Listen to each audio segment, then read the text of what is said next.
Good morning. Welcome in. This update presented by the Jim Betrell Real Estate Team. Locally, San Diego State had a hell of a weekend. Basketball started it off with an overtime win over Cal, 76-67 in the SoCal Showcase. Reese Waters named the MVP. He poured in a career-high 24 points in the win.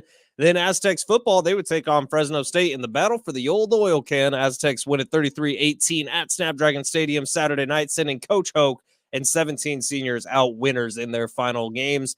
Football all done for the year. Basketball just getting started. Their next game is tonight at Viejas Arena against Point Loma. Our broadcast gets going at 6 o'clock. Tickets still available at goaztecs.com. And be listening every single hour of our show this morning. We will be giving away a pair of tickets.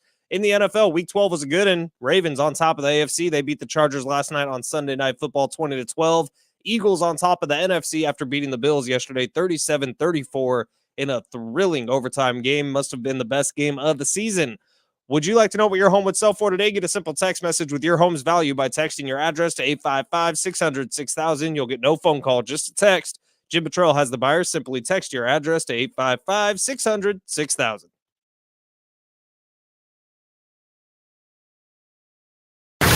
Big Rich, TD, and Fletch. Time to rise and shine. Wake up! Good morning, sweetheart. Wake up! We're getting your day started with the three biggest talkers.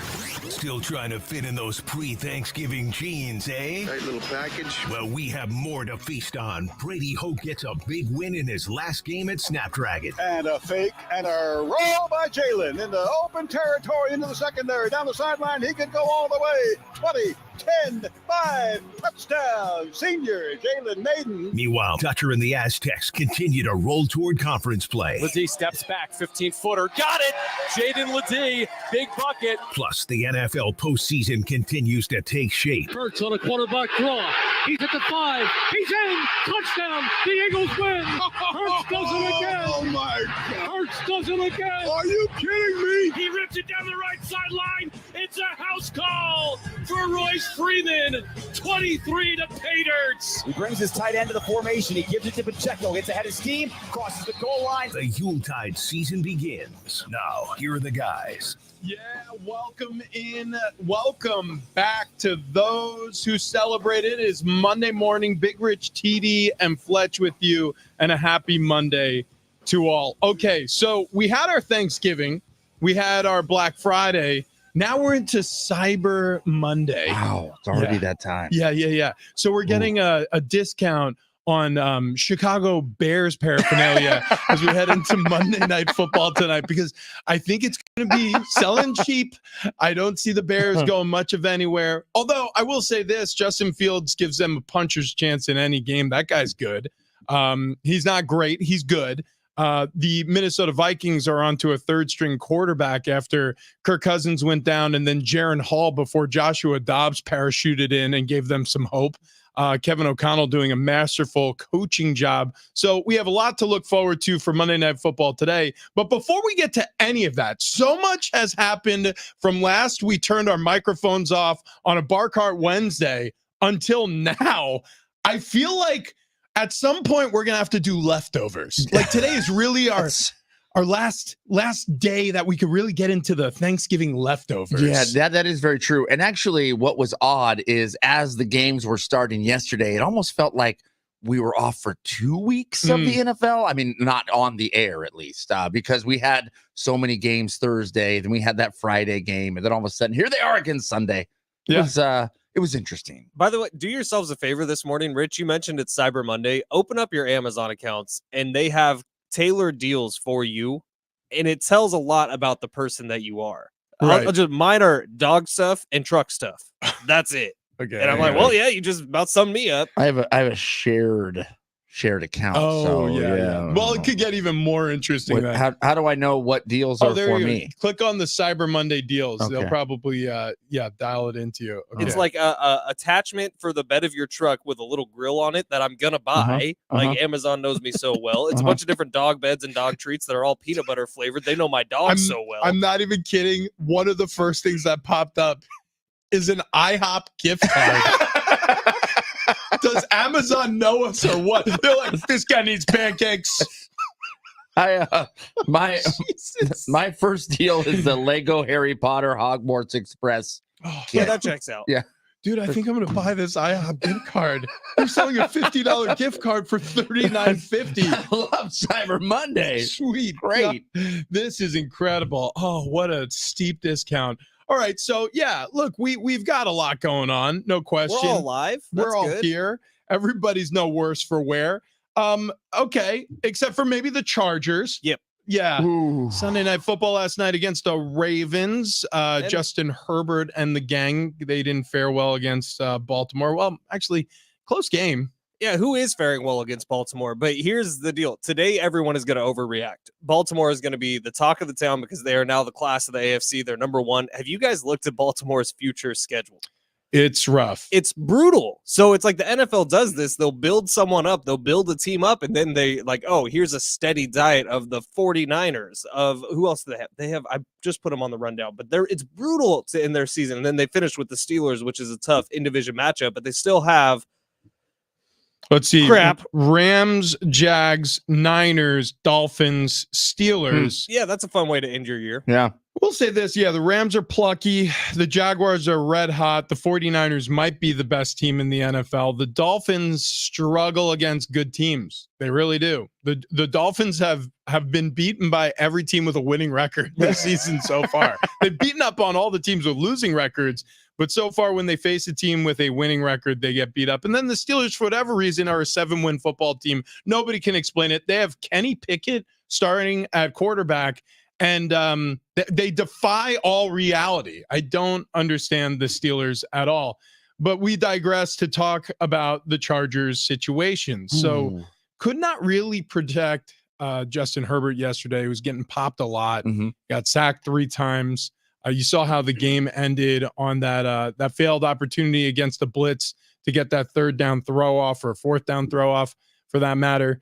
It's kind of sad what's happening with Justin Herbert, but they have a fighter's chance in all of these games. It feels like it's just it comes down to the wire and they don't have enough to be clutch. Yeah, which it's odd watching some of these freshly signed to large deal quarterbacks struggle this season. And I don't think it's all just because they're falling apart or it was a one-hit wonder from years past. And I know there's injuries involved with like Joe Burrow, for instance, but Justin Herbert does not feel like he is as clutch as he should be going into these late moments of the game. And I know it's not all on him, but a lot of it is. A lot of it's on Justin Herbert. And when you have a chance to go down and win this game, you have to take advantage of that chance. And it's been game after game that he has not. Now, I also know he was dealing with some injuries. You were saying he got popped a lot. He actually had to go in and get checked out for a concussion, go through the concussion protocol. There was questions whether or not he even come back in the game. He did. I mean, the toughness is there. I dig all that, but come on, man. You got to find a way to win a game. CD, I'm glad you bring up Justin Herbert and his gameplay, because at a certain point, you do have to look at the quarterback. Now, I think Justin Herbert's been shielded a lot by the media this year, and for good reason. The dude's an absolute stud. But when you get to this point and you're 4-7 football team, wins and losses start getting attached to the quarterback. Now, last night he's facing a Ravens defense who's given everybody a lot of trouble. And I thought he played well. Keenan Allen seemed like he had 1 million catches in the game. Justin Herbert seemed like he had 1 million yards in the game, but they only put up 10 points and 4 turnovers for that Chargers offense. So when all year we've been talking about how the Chargers defense is the one giving up these games, not last night. The Chargers defense kept you in it. 4 turnovers and you only give up 20 points. The defense did their job, man. At a certain point, you got to look at the offense and be like, it needs to be better. Well, I guess, but it's first things first with me. And this defense has been a problem for all 3 years that Brandon Staley's had the job. They are statistically, one of the worst defenses in the NFL over his tenure as head coach. There was some ridiculous stat.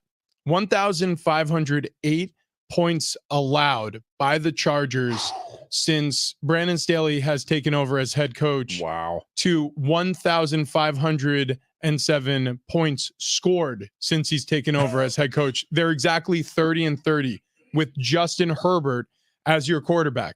They're scoring enough points. The offense is not the problem. The problem is that defense. And Brandon Staley, who is considered a defensive guru coming into his head coaching debut, has really left a lot to be desired, and he's got a year left on this contract.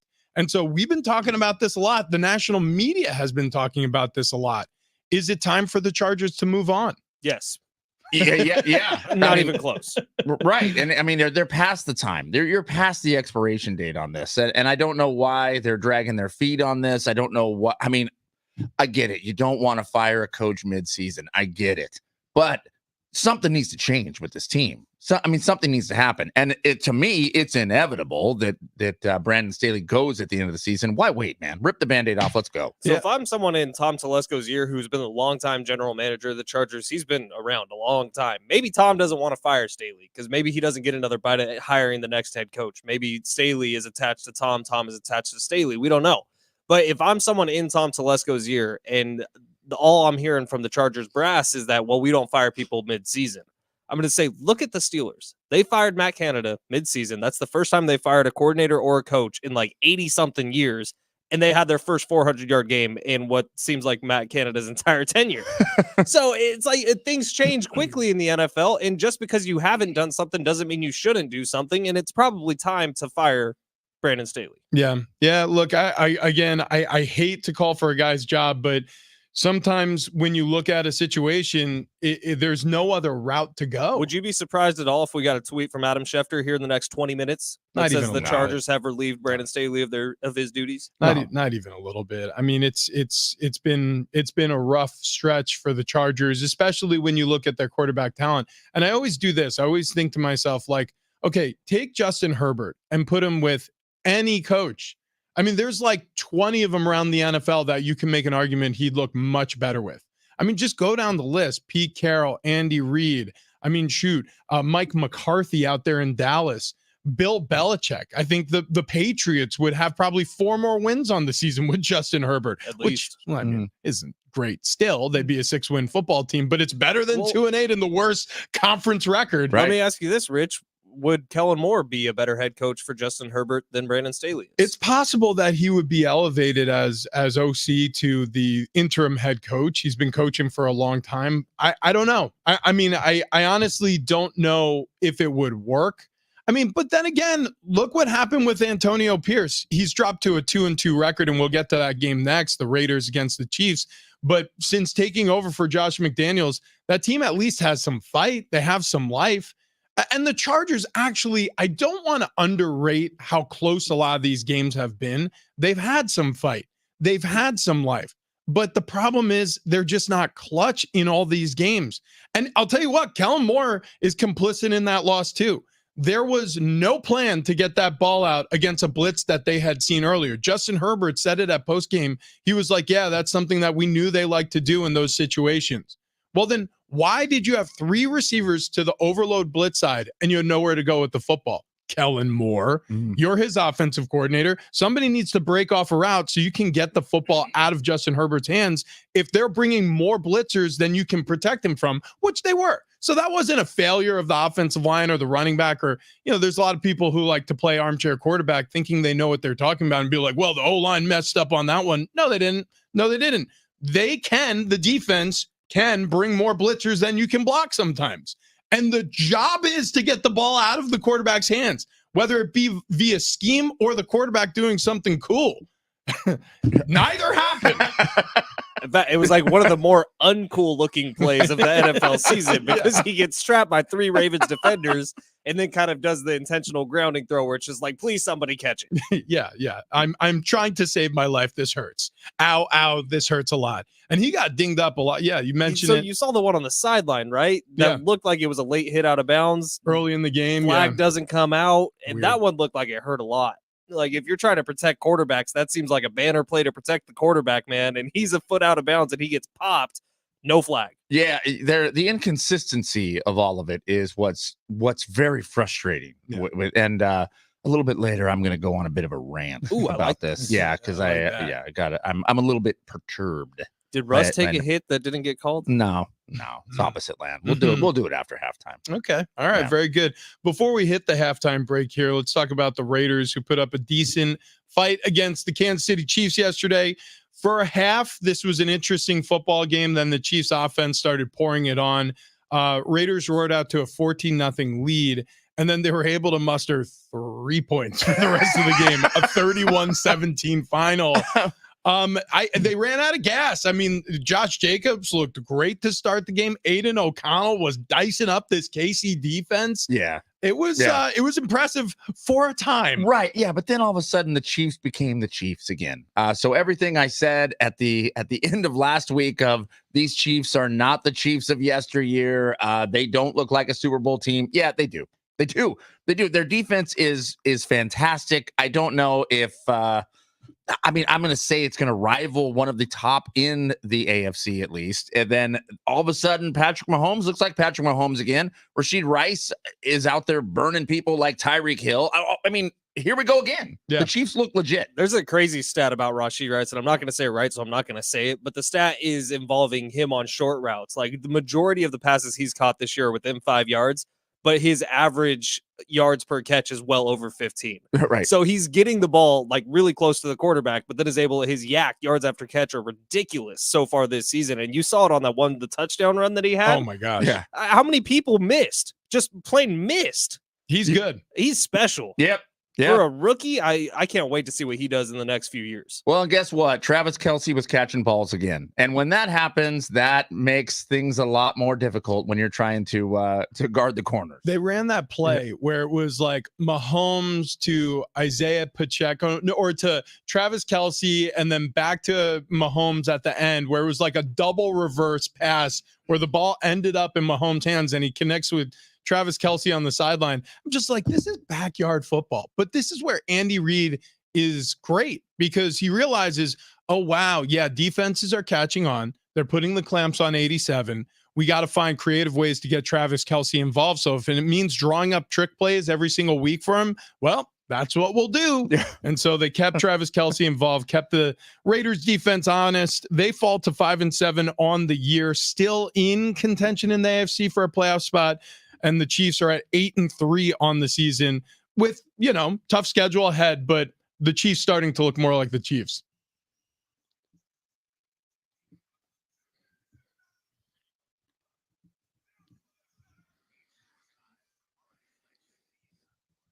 Well, dudes, you were both there. Aztecs football going out with a win, sending Coach Brady Hoke off winners, sending 17 seniors off winners. How was that night other than cold? It was a special day, actually. It did. There was a special feeling at Snapdragon Stadium. It was very cool. It was very touching to the nod to Coach Brady Hoke.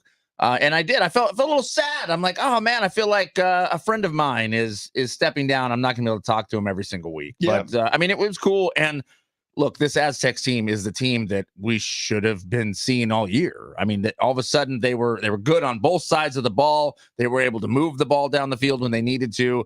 To me, that was a game they weren't supposed to win, and they won. Brady is a good man. He's a friend of this program. He's a friend to all of us here. Obviously, the season did not go the way the Aztecs wanted it to go, but a lot of class making him the honorary Warrior pregame. And sending him off the right way with a win. It was a special night. It really was. I will tell you guys, I owe you both a lap for the very first line of the postgame show that I hosted. Okay. Do you want me to lay it on you real quick? Yeah. I hope the old oil can has deep pockets because rent's a lot steeper in San Diego than it is in Fresno.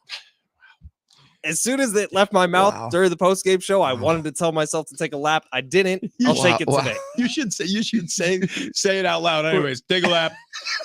Aztecs basketball team also had a hell of a Saturday. They win the SoCal Showcase over Cal in overtime 76-67. Reese Waters, the MVP of the SoCal Showcase, 24 points. That's a career high. He was straight up crying after the game when he was named the MVP. I think this was an emotional move from USC to San Diego State. He didn't know how it was going to go. This defense is a ton when you're being onboarded into the program.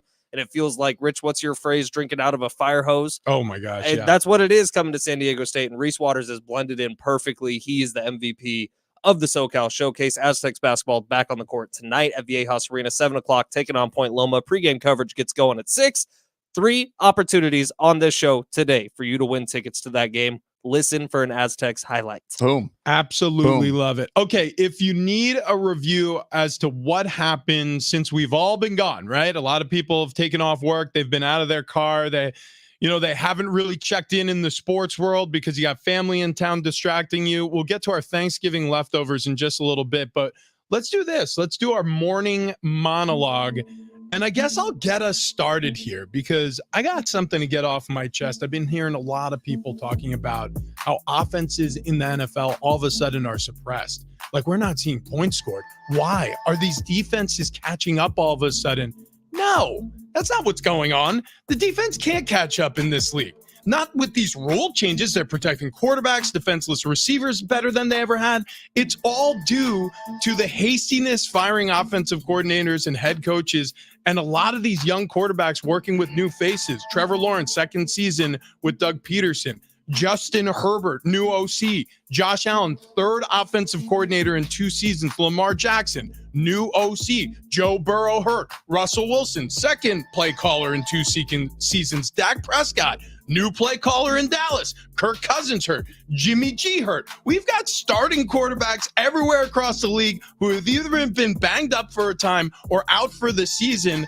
Deshaun Watson, out for the season. Another one comes to mind. Or new offensive coordinators or play callers taking over. The reason why offenses have struggled so much through the first 12 weeks of the season is because a lot of new faces in new places and a lot of injuries. And to me, that's the whole story. Yeah. You know what?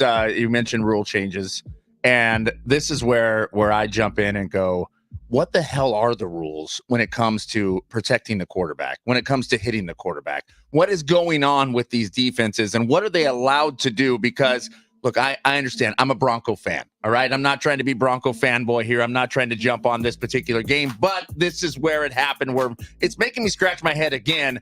Broncos, Browns. Dorian Thompson-Robinson, rookie QB for the Browns. He goes on a play. He's stepping back towards the end zone. Right as he's about to get hit, he throws the ball away. Baron Browning for the Broncos lays off a hit. Lays off, still puts a shoulder down, but does not tackle, doesn't hit. I mean, he backs off the throttle, still hits DTR. DTR goes to the ground. Boom, flag, roughing the passer. First down. What do you want the defense to do? In fact, NFL, how about this? Whatever you want the rule to be, why don't you go ahead and show us so it's not a mystery every single game, and we don't have game after game where we're looking at a defense going, why was that a call? What is going on? And then on the flip side, when we're talking about the Chargers and you have Justin Herbert, who's 2 steps out of bounds and gets rocked, nothing. Yeah. Where's the rule, NFL? Yeah. Inconsistencies are there. Ben, what do you got today, Fletch? I think that was incredibly well put by TD, and I love seeing you get a little fired up. God, you know what? I almost did a monologue on the lack of salt on my soft pretzel when I was at Snapdragon Stadium. That's how close I was in irritation to both of these. All right, well, mine's pretty simple. It's that college basketball ranking system is stupid.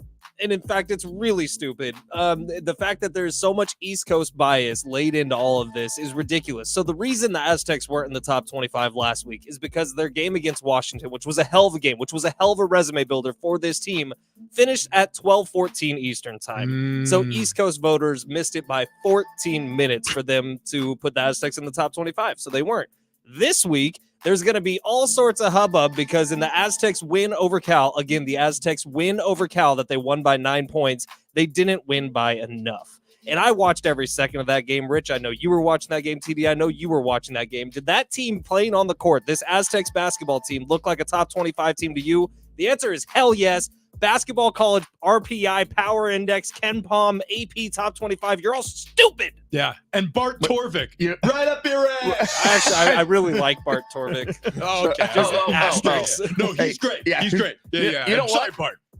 I'm kind of okay with keeping them, out of that top like 25. the chip on the I like shoulder, the don't chip you? on the shoulder. Yeah, I like the irritation. See, I think Dutch would say the exact same thing. For me, I hate it. You got a little bulletin board material. I like this. A little morning monologue to get you started on a Monday there. Okay, coming up next, it's Cyber Monday, which means that we are now 5 days departed from Thanksgiving, probably our last ability to have some leftovers, and we will on the other side. But first, I want to talk to you about my feet. Over at the Good Feet store, they have these arch supports with numerous benefits. I've benefited from this, okay? And really, it comes to pain relief and recovery. So anything I'm doing now, I feel better on the other side doing it because of these arch supports. Let me explain. I finished my NFL career, had a lot of back pain and a lot of knee pain, and I was looking for answers and really coming up with none. I was thinking about surgery, I was thinking about MRIs and doing all that stuff, but I went to the Good Feet store instead. And I sat down and I did the whole try before you buy test walk experience with their pros over there. And I'm so happy I did. So if you're looking for better balance and performance, injury prevention and recovery like I was, or pain relief in your feet, your ankles, your knees, your hips, your back, Good Feet Arch Supports can help you, and they can help you quickly. I started experiencing relief within the first week. They have personalized free fittings in those test walks I was talking about. You try before you buy. 200 plus locations around the U.S. and overseas. Head to goodfeet.com to book your appointment today.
We're going to reheat some of that NFL Thanksgiving leftovers coming up next.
This update is presented by the Gibraltar Real Estate Team. Locally here over the weekend, San Diego State had a really good weekend. Basketball started it with an overtime win over Cal 76-67 in the SoCal Showcase. Reese Waters named the MVP. He poured in a career-high 24 points in the win.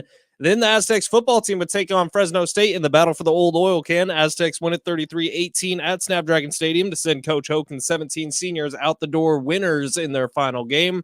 Football all done for the year. Basketball just getting started. Their next game is tonight at Viejas Arena against Point Loma. Our broadcast will get going at 6 o'clock. Tickets available at goaztecs.com. Tickets available on the show today. We got 3 different pairs for you.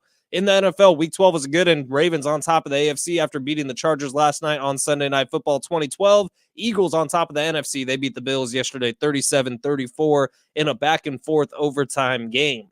Would you like to know what your home would sell for today? Get a simple text message with your home's value by texting your address to 855-600-6000. You'll get no phone call, just a text.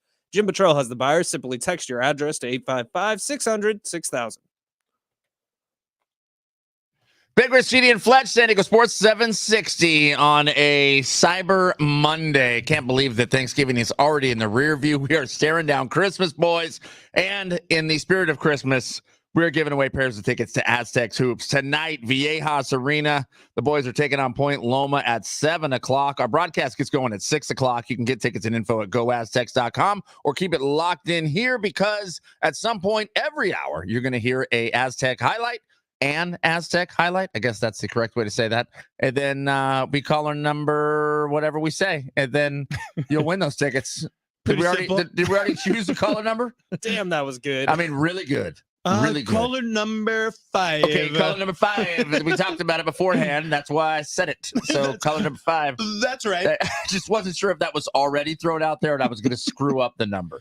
All right, so let's get into it. Let's peel the top on some of the Tupperware, right? Yeah. Let's take a look under the aluminum foil because you couldn't find the lid to some of the containers you put in the fridge. Let's reopen the cranberry sauce for one last time. Let's get into some Thanksgiving leftovers. I don't actually like cranberry sauce. Oh, gosh, here we go again. You know, I want to drop kick it with 2 feet right to the nose. Wow. By the way, cranberry sauce, when we did our Bar Cart Wednesday and we made the bourbon cranberry juice cocktail, I remade those after Thanksgiving and I took some of the leftover cranberry sauce and mixed it in there. What? That's what I'm talking about. What? I used the cranberry sauce instead of like simple syrup. That is brilliant. It was real good. Okay. So if we are looking at leftovers, though, we had 3 games on Thanksgiving. One of them was really good. 2 of them were blowouts. Yeah. Any thoughts on what we saw? Cowboys big win, Niners big win. What was the other? Oh, the Packers. The Holy Packers. crap. Yeah. All of a sudden, Jordan Love is a winner. I mean, you look at that game and you think to yourself, like, if you look at all the stat leaders in that game, they're all Detroit Lions. Like, it wasn't like it was an amazing game for Green Bay, but they found a way. Again, another one of those teams that's just a tricky out all of a sudden because Jordan Love's figuring it out. I saw a tweet over the weekend that said Jared Goff is turning into the Jared Goff that the Rams couldn't wait to get rid of. And he's turning the ball over a lot. I think that's 3 turnovers in each of the last 2 games. Yep. Like, Jared Goff, all of a sudden, without the sticky fingers that he's had when he's been in Detroit, it's getting bad. It was the Chargers game, the game before this one. I think so. Because I think he had 3 turnovers against Chargers defense in the No, it was the Bears. It was the Bears. It was the Bears. And they ended up winning the game with that Yeah. crazy 4th quarter comeback, but he turned the ball over 3 times in that one too. Yeah. And then this game, too, had an opportunity for a comeback. Didn't work because he's turning the ball over. Yeah. I mean, it's unfortunate for the Lions that they could be held back by Jared Goff. However, I will say this. That defense isn't a Super Bowl defense. No. The more I look at it, the more games I watch, they are a couple of ingredients away from having the perfect Thanksgiving feast, right? Right. That's very true. You know, you need to keep that turkey in another 30 minutes. A little bit undercooked. Yeah. I mean, because on the first few, cuts, they're fine. You can eat them. And then you start getting a little deeper. It may kill you. Yeah. Get close to the bone. You may catch salmonella. Yeah, that's all I'm saying. Yeah. Jordan Love, by the way, no turnovers. No turnovers. Yeah, 3 TDs. That's 2 games in a row now where you're looking at Jordan Love and just saying, maybe this does work. I'm coming around on because there was a point where it was like, it's not working. He's had plenty of time to incubate. And you know my patience with rookie quarterbacks, rookie head coaches. I think a lot of decisions are made too rash in the NFL. Give guys time to incubate, to bake. This is a tough league. Look at Peyton Manning. If you look at his rookie season, he was a mess. And then he becomes a Hall of Famer. Trevor Lawrence, awful rookie season. He's on one of the hottest teams in the NFL right now, and they were a playoff team last year. Now, Jordan Love, you saw him once or twice in college? I saw him twice. Okay, twice in college, and he was a really, really good college quarterback. In fact, I remember a game where he absolutely torched the Aztecs. So, but you look at Jordan Love now, and through the first, 10 games of the season, it's kind of just maybe the Packers missed on this one. But then as the Packers way, they're very patient with their quarterbacks. They let them sit behind for 3 or 4 years before they give them the shot to go. Now, halfway through the season, a little more than halfway through the season, you're like, Jordan Love, this could actually be an option for them moving forward. Well, they have to give him an opportunity because they spent a first round and traded up to spend a first round draft pick on him. So you give him a fair shake and you say, okay, at the end of the season, let's evaluate. If we need to trade him, we will. If we need to go into the draft, good timing because it's a really loaded quarterback draft. So even if they have a middling record to finish the season and they're not sold on Jordan Love, you could get a really talented guy and hit the reset button, and it may be time to do that. However, if Jordan Love's the guy, you could get him on a discount with this second contract, depending on how he finishes the season, if you want to sign him long-term. So you have that going. Then you look at the other 2 Thanksgiving days or games, complete blowout. San Francisco dominate their in-division rival, the Seahawks, 31-13. I think that's 9 straight division games that the Niners have won, which that's outrageous in the NFL. That's how we do. That's what we do. We being the 49ers. You said that's how we do. Oh, well, I mean, sometimes you get that Bay Area swagger. The Cowboys, though, proved once again that they're really good at home playing against teams under 500. That's and the Commanders proved once again that they suck. They are still the Commanders. You can call them any name you want. You can have any owner you want. Snyder, Harris, Redskins, Commanders. Like your coach, don't like a coach. But we don't care. Don't matter. We're going to go out there and we're going to just commander it up. Riverboat Ron, this might be the end of the road for him. Yeah, it seems like it. He kind of felt like when they hired him in the first place, it kind of felt like a placeholder anyways. There was so much turmoil with the organization. It felt like they just needed a guy who has been in the head coaching seat before, has handled adversity and is a veteran, and like just guide us through this process. And it's been a tricky process, but yeah, I mean, it's a new ownership group. They just consummated that whole deal in the middle of this fall. I think they're going to get the guy they want to lead this team into the future. Is that Belichick? No. Or is he going to LA? Deep pockets. Those are the 2 names you hear. Well, by the way, Belichick has the 3rd worst team in the NFL right now. They are so bad. It's really He's been the bad. general manager of that team, too. Let's not forget that. Really bad. Really bad. They are. So now, don't get me wrong. I think with a better quarterback, much better quarterback, this team would look a lot better. Bailey Zappi and Mac Jones were going back and forth yesterday to see who could be a worse quarterback. They were both bad. But I mean, you could say that for any team. Yeah, if they had a better quarterback, they'd be a better team. When I turned off that game, there was a moment where I was like, what's happening? You know how sometimes like you turn on a movie or a television show or like daytime TV and you see like a starlet from the past and you're just like, and you remember in your mind like, oh, she was so hot and this and that, and then you just turn off it goes to commercial break and then you turn off the television and you have one of those like come to Jesus moments. You're like, am I getting old? What's going on? But we're seeing the fall of Rome. Like this was Brady and Belichick. This was our whole lives. For 2 decades. I'm 37. My entire life, all I've known is Patriot dominance. Shoot, I was part of 3 years there. And now it's like a shell. It's a husk of the former greatness that it was. Mac Jones looked like a high school quarterback with some of the decisions he was making. The second interception was one of the worst picks I've ever seen thrown. It's so bad there in New England. So betting lines right now, will Belichick be the Patriots head coach for week 1 of the 2024 season? No is favored. At minus 130. Yes is plus 110. So it's basically a toss-up. It's that close. It's that close. Quick question going back to the Thanksgiving conversation to finish up our leftovers here. Dallas Cowboys, 45-10 win over the Commanders. Are we buying Cowboys stock? I'm not. They do that all the time when they're playing against bad teams at home. Like, that is Okay. where the Cowboys are the best team in the world. So if you could tell me that the Super Bowl will be against a bad team at Jerry's World, then yeah, Cowboys are a Super Bowl team, but that's not the case. I'm just looking forward the rest of their season. They're going to host the Seahawks, Eagles next. Go on a road to a Bills team that Josh Allen looks somewhat resurgent. He looked awesome yesterday. Yeah, absolutely. Absolutely. He was Yeah. incredible. Yeah. Oh, without a doubt. I mean, everything that I was saying last week about what's happening in the NFL, I guess that we were in the upside down world because Bills are now gonna it's back to normal. The Bills are going to be the best team ever to miss the playoffs. Well, the problem is though with Josh Allen is he's still throwing picks. He's Yeah. still turning the ball over. Yeah. So as much as you are marching your team down the field to take the lead, as much as you are being a leader, as much as you are commanding what's happening out there, you're turning the ball over. Yeah. So, Yeah. I mean, you're giving the ball back to the other guys. A lot of great Doesn't work. quarterbacks have thrown a lot of interceptions, but Josh Allen seemed to matter so much more. Right. And I don't know what it is about it. Right. And also, I don't know what it is with Josh Allen, but man, oh man, every week he plays at whatever level he's playing against. I'm looking at it, just back to the Dallas Cowboys because we got on the Bills because we were talking about how they got to go on the road to the Buffalo Bills. Mhm. That might be a loss, but this Dallas Cowboys team, even if that's a loss, I count it. Like, there's probably like 4 or 5 more wins on their schedule to finish out the season. Seahawks, Eagles, Cowboys. That's a 12 or 13 win season. Yeah. Yeah.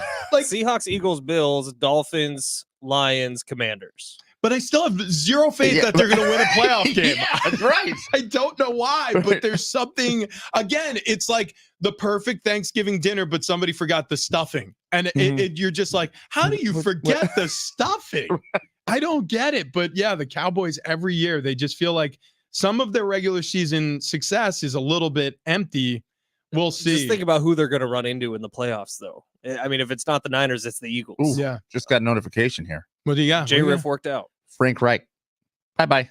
Whoa. Carolina Panthers have parted ways with Frank Reich. We'll get into that on the other side. I Also, don't like that. a local football team says goodbye to a head coach who's been a part of the culture for quite some time. Brady Hoke's final game as the head coach of the San Diego State Aztecs, a send-off that he deserves. But now let's look forward. What's next for the football program? That's next on Big Rich, TD, and Fletch.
Brady Hoke retired as head coach of the Aztecs.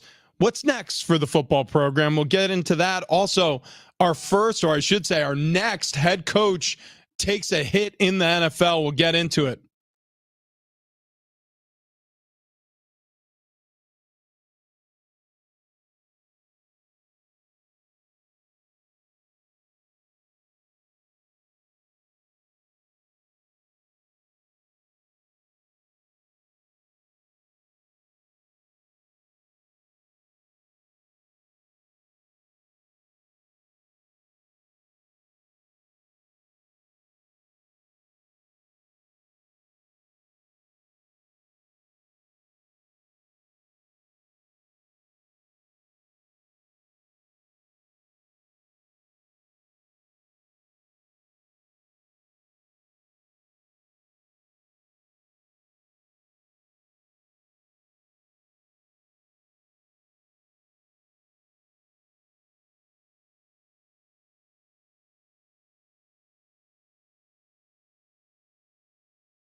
Keep listening for Aztecs tickets in this segment because we have those basketball tickets still to give away.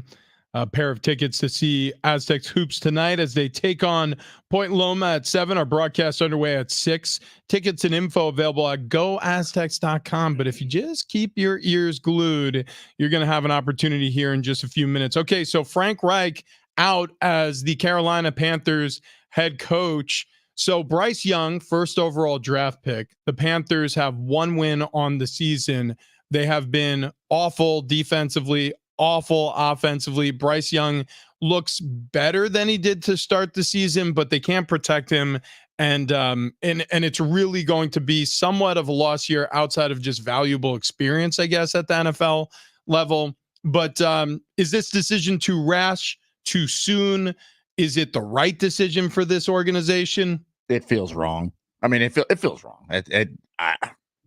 Frank Reich, pretty good coach, man. I mean, I know the record doesn't show it, and I don't know what they're thinking over there in Carolina, but I do know they do have problems. So maybe that's just it. We're going to make some abrupt changes here. It just seems a little too soon, a little too heavy. What would make sense to me is they already know who they want their next head coach to be, and that it was never going to be Frank Reich, and so they're just getting it out of the way now. But I don't really get it. I feel like you didn't really give Frank a chance to make this happen. I would point more to roster construction, making terrible trades to get the number 1 overall draft pick last year and missing on it. And at some point, you just have to be frank with that and realize that the number 2 quarterback drafted is having a hell of a lot better start to his career than Bryce Young. I got it. Thank you. Thank you. Thank you. Happened? You said Frank about it, and then he went Reich. Anyways, you probably owe us a lot, but yeah. Right now, I got it. I mean, I owe one too, so I'll do it after this. But. Yeah. So here's what I will say: David Tepper, the new-ish owner of the Carolina Panthers, I believe this is his first hire. Maybe it's his second hire since taking over as the Panthers head coach. It has not gone well since he's been the owner there. And also, I'll add to the equation the fact that it's really, really not gone well with high expectations. Frank Reich coming from the Colts, Bryce Young coming from Alabama, Frank Reich having success with quarterbacks when he was with the Colts. Alabama quarterbacks not typically great, but recently you can make an argument. Jalen Hurts obviously spent time. Tua, Alabama quarterback, a national championship winner. So you look at some of the comparables, the comps around the NFL, and you say, okay, let's catch lightning in the bottle too. It has not worked out. It has not worked out. So unfortunately, this is a results-driven business, and the results haven't been there. They dropped to 1-10 after the most recent loss. And so Frank Reich, who I know personally and I think is a really good coach, and I think is the orchestrator of some of the best football we've seen in recent years with the Philadelphia Eagles, and then with Indy during his time there with the patchwork quilt of quarterbacks over his tenure. He's the next head to roll in terms of head coaches. What would a successful season right now for the Carolina Panthers be? I mean, 5 wins? I wouldn't expect more out of that. No, I mean, I doubt they finish with 5 wins. I don't know what their schedule looks like. I just mean as the owners, one. Right. I just mean as the owner looking at this season going, we know we've got to rebuild. We know we're trying to piece some things together. So, what are the total amount of wins that obviously you want a winning team, but I mean, come on, let's be real here. If you're stepping back, looking at the Carolina Panthers, no one expected them to have a lot of wins this season. I can't remember how many wins the Lions had in Dan Campbell's first year, but it wasn't many. Was it 1? Was it 2? I can't remember. But they signed him to a 6-year contract, and he built the culture, and he made believers of his players. And I know Frank Reich, I know that's what he was instituting there in Carolina. Even with losses, he's an inspiring leader. It's like I always say, I think a lot of these decisions are rash. I think a lot of these owners are impatient, and I think this is a great example of it. You gave the guy 11 games. Okay, the Panthers are still paying Matt Rule. Yeah. You remember that contract? It was signed in 2020. It was a 7-year deal. So the Panthers are now going to be on the hook for paying two. That's a bad decision. I want one of these contracts to go along with a bad roster construction. Just bad. All right, Ben, I want to hear about your recent weight loss. Okay. And then also coming up next, we're going to play a new game called Wheel of Football. Woo! We're going to do that for the first time on Big Rich, TD, and Fletch. And also, we got to get into the Aztecs football future. Who's next at head coach? But first, Ben, take it away. Well, I'm curious if you guys were like me, if all of our listeners out there were like me, and you had a little too much fun on Thanksgiving, and you loaded up the plate one too many times on Thanksgiving, and you're waking up today on a Monday morning being like, why, God, why did I do that? Well, there's an easy fix for that, and it's getting on over to sdfatloss.com, because sdfatloss.com changed all 3 of our lives for the better. We've all lost a tremendous amount of weight, and we did so in about a 2-month span, which was called the reduction phase. Now we're on the maintenance phase, but we have those tools to get back to the reduction phase. So this week I'm going on it because I had a little too much fun on Thanksgiving, and Christmas is right around the corner. I'm going to be seeing family. I want to look my best. So sdfatloss.com is the place to go, or get on the phone, 858-665-3211.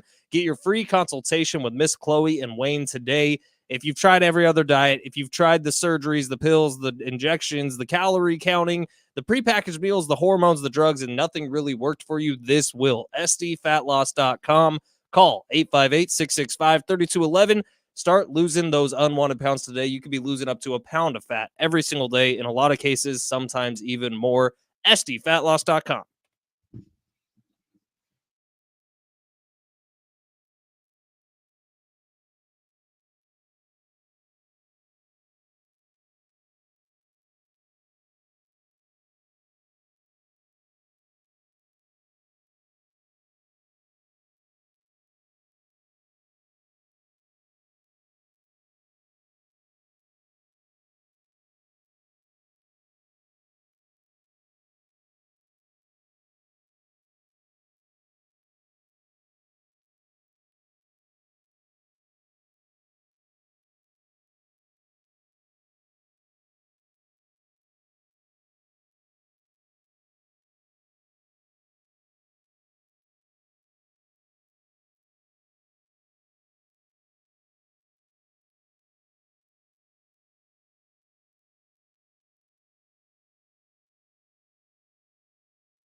And we're number 2, Big Rich, TD, and Fletch. This update presented by the Jim Patrol Real Estate Team. San Diego State has a really good weekend. Basketball starting it with an overtime win over Cal, 76-67 in the SoCal Showcase. Reese Waters, career high 24 points in that one. He is the MVP of the SoCal Showcase. Aztecs football wins 33-18 over Fresno State, the final game of the season. Aztecs basketball back on the court tonight, 7 o'clock tip-off. Aztecs, Point Loma. Our broadcast will get going at 6 o'clock. Tickets still available at goaztecs.com. In the NFL, Week 12, a good one. Ravens on top of the AFC. They beat the Chargers last night, Sunday Night Football, 20-12. Eagles on top of the NFC. They beat the Bills 37-34 in an overtime game. Would you like to know what your home would sell for today? Get a simple text message with your home's value by texting your address to 855-600-6000. You'll get no phone call, just a text. Jim Patrell has the buyers. Simply text your address to 855-600-6000.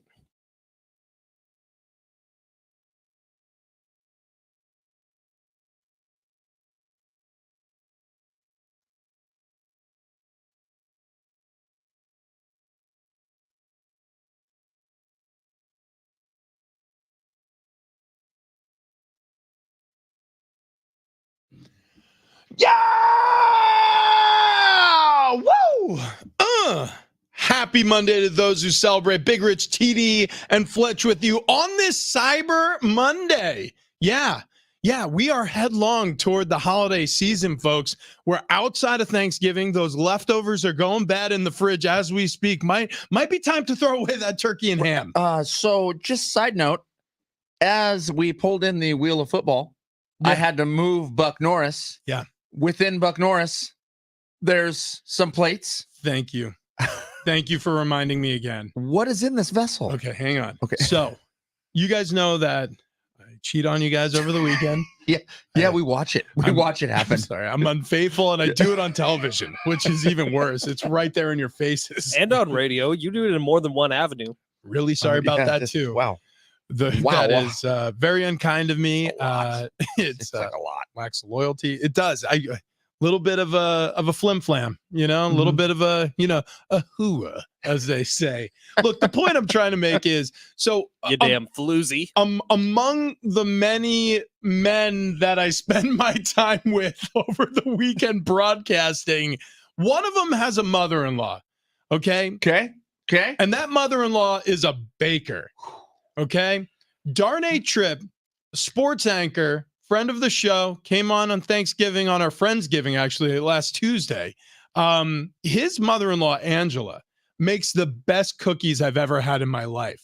I mean, that is not even close to an inaccuracy. I'm going to cry right now. The best cookies I've ever had in my life. And she may have made the best of the best cookies I've ever had in my life.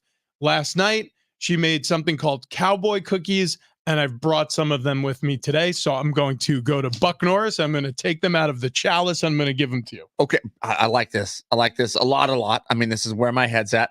Now, hold on here. A cowboy cookie. I feel like I've heard of a cowboy cookie before, and I feel like there's a lot of different ingredients inside of it. Yeah. So do you know the ingredients of this? Oh, yeah. Oh, my gosh. Okay, so Rich has now pulled out the cookies out of said Buck Norris, and okay, I don't know how I can describe this. You can tell there's a lot of different things in here. I'm going to say there's oats, there's chocolate chips. There may be peanut butter. When Rich gets back here, we will get the scoop. But they're large. I mean, this is a hefty cookie. They're cavernous. There's a lot of texture to this cookie. Do you know what ingredients are all in this, okay, Rich? So yeah, these are your standard oatmeal cookie with coconut shavings and then also giant hunks of chocolate chips in them. Oh, okay. All right. And if you take a bite, oh my God. Do we need to write a letter or something? I feel like. So I have her cell phone number. I have Darnay Tripp's mother-in-law's cell phone number. Because we should probably call her. Because I will text her on occasion just to be like, hey, thinking of you. Just thinking about those cookies. Yeah, we'll shoot her a text message. Yeah. What's the consensus? How are we feeling about that? This may be one of the best cookies I've ever eaten in my life. It's delicious. I'm so mad. Why are you mad? I'm not supposed to be eating it. Why? It's so good though. Why aren't you not supposed to be eating it? Dude, I gotta reduce a little bit here after Thanksgiving. 4.7 ounces or less. Yeah, you're good. Yeah, it's fine. Yeah. It's dude. fine. By the way, it's the 80-20 rule. You can have 80% of the time you eat lean, 20% let it rip. Tater chip. No big deal. Okay, We got a wheel. It was we got a really wheel. good. We got a wheel, and we call this the Wheel of a Football. Will Eric Hosmer be an all-star this season? That's all. right. That's all. That's the production we've made for this. All right, so You want me to spin the wheel? yeah, why don't you turn that microphone on so we could get All a right. little ambient sound Mic of the is wheel on. spinning. So we've written some things on the wheel. We have a bunch of different topics to get to. And without further ado, Travis, if you will, give it a swing. Wow. Yeah, that works. And we land on, okay. We've got Eckler, Henry, both have 29 touchdowns rushing since the start of the 2021 season. However, Jalen Hurts has 34 rushing touchdowns. He leads all of the NFL. Are we getting tired of the tush push? So tired of it. Is the brotherly shove out? No, I am not tired of this at all. Now, we saw an injury to a quarterback this weekend on the tush push. Baker Mayfield gets hurt trying to get the 1 yard gain. He gets moshed under a massive pile. They don't pick up the first down. So, again, it's a cheat code for one team. No. Oh, what are we talking about here? It's a cheat code for any team if you can do the play. I mean, I'm sorry.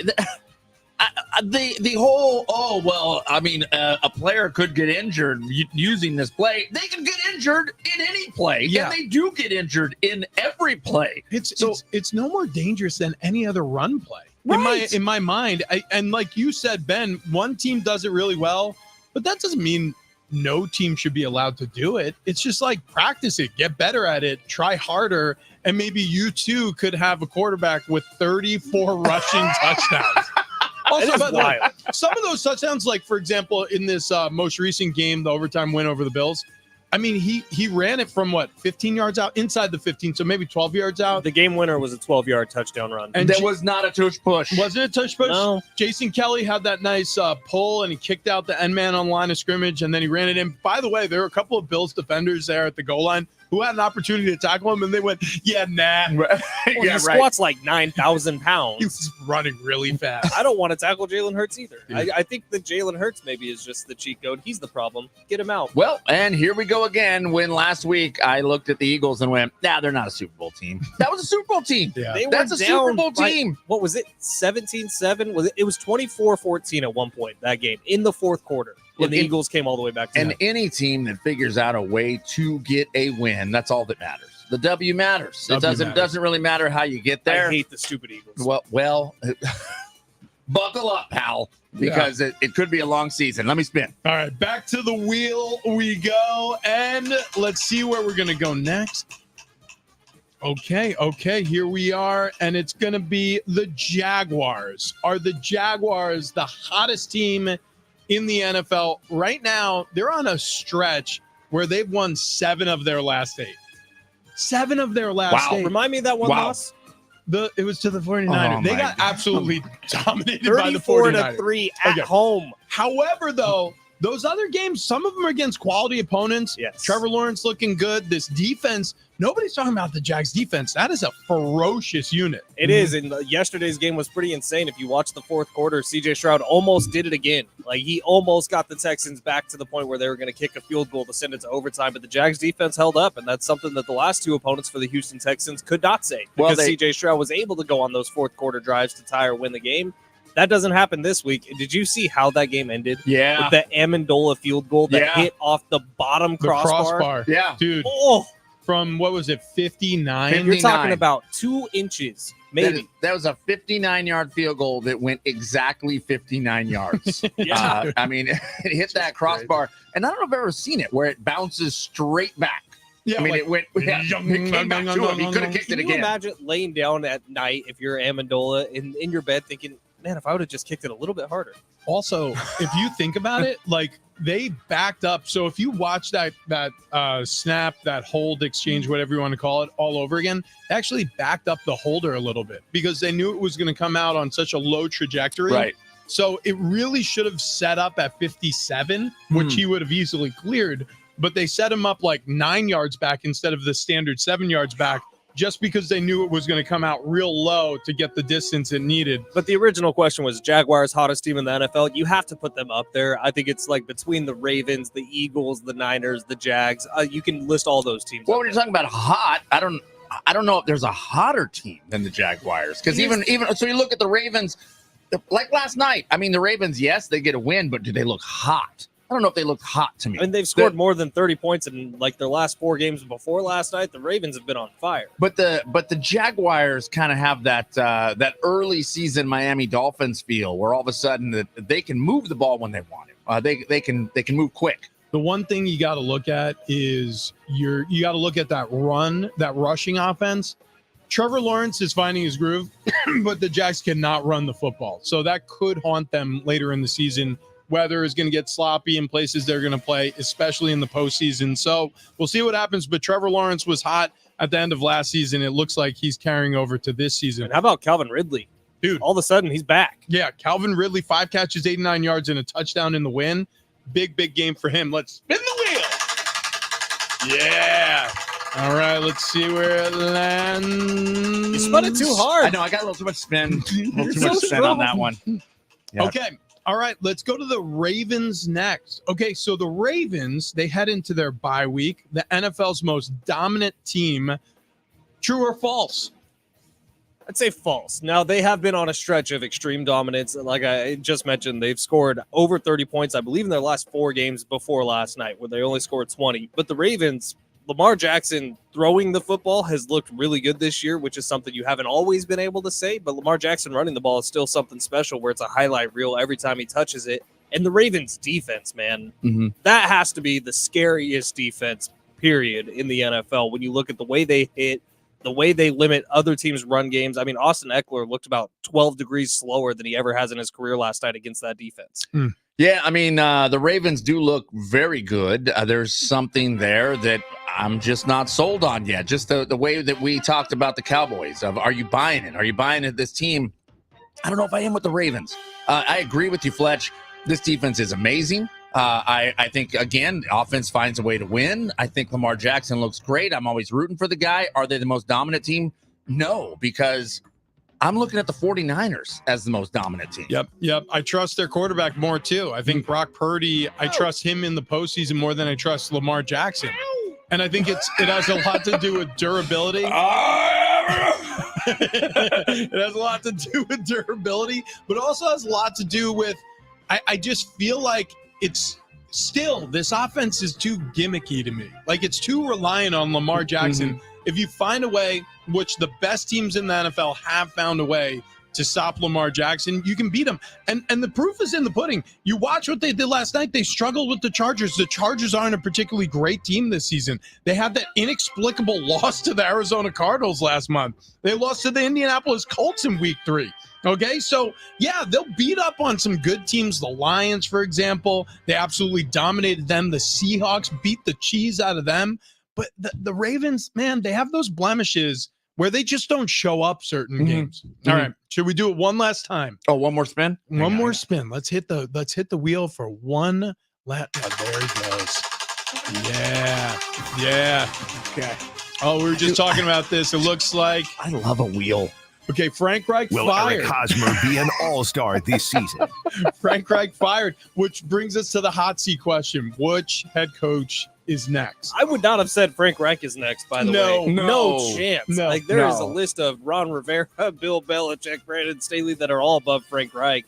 But I think that's probably where I go. Brandon Staley should be next. I don't know if he will be. Ron Rivera shortly after that. I mean, then Bill Belichick maybe in the postseason. I'm going to look at the, I mean, you know, it's probably going to be Ron Rivera.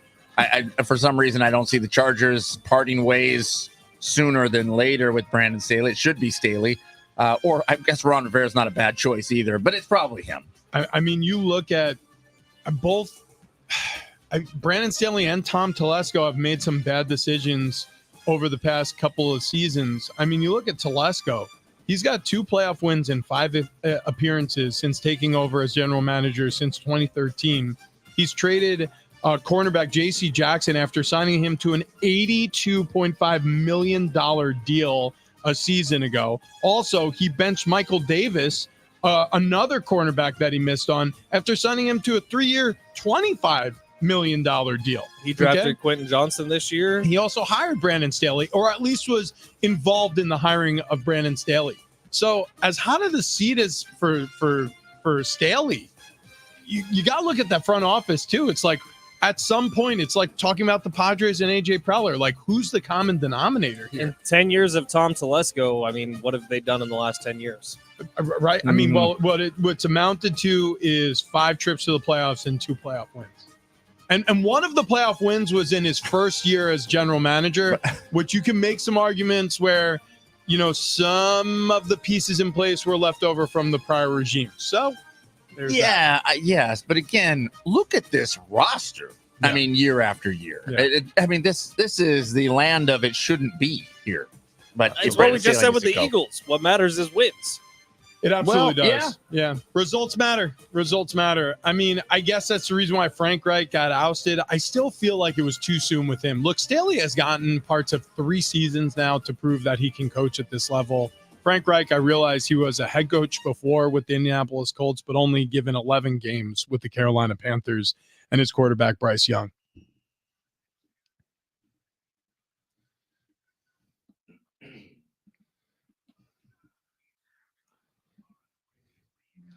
Well, what I got for everybody is a loaded Week 12 in the NFL. So we'll check out the scoreboard after Turkey Day and then Black Friday football. We had a big-time NFL slate of games on Sunday. Falcons down their NFC South rival, the Saints, 24-15. Finally, Bijan Robinson involved in the game. My goodness, he had 16 carries for 91 yards and a rushing touchdown. Also had a couple of catches. I mean, it's like Arthur Smith was like, you know what? We'll wait until Thanksgiving, and then we'll start using our first-round draft pick running back. Keep him fresh. Keep him fresh. Yeah. Steelers beat up on the Bengals, 16-10 victory there. A very Steelers win. They're somehow a 7-win football team. Over 400 yards? Over 400 yards? For the first time in 59 games. Wow. It was week 2 of the 2020 season, the last time they went over 400 yards offensively. I love this Steelers team. If you're Matt Canada sitting on the couch watching that game, you got to be like, oh, maybe it was me. Right. Titans beat up on the Panthers 17-10. As we just mentioned, Frank Reich fired after that loss. 27-20 victory. Colts over the Buccaneers. They're a 6-5 football team now. Patriots lose to the Giants in the worst football game of the weekend, barring none. 10-7 loss there. Texans hosted the Jaguars. We were just talking about the Jags. Hot team, 24-21 victory for Jacksonville. Broncos take down the Browns 29-12. The Rams beat the snot out of the Cardinals 37-14 from the plucky Los Angeles Rams. Yeah, good thing I didn't have money on the Cardinals or anything. No, certainly. No, you did not. Yes, I did. 31-17 victory for the Chiefs over the Raiders. 37-34 final in OT for the Eagles. They beat the Bills, who dropped to a 6-6 record after the firing of Ken Dorsey. Joe Brady, now the interim offensive coordinator there. And we're just talking about it. Ravens, they took down the Chargers Sunday Night Football last night, 20-10. Okay, let's move on to something local. We've got Brady Hoke retiring. He announced it 2 weeks ago. Had 2 more games left to play. Loses the first one to San Jose State on the road, and then Fresno State comes to town, and it's a dominant victory for the Aztecs. A very, very Aztecs victory. Turnovers, rushing the passer well defensively.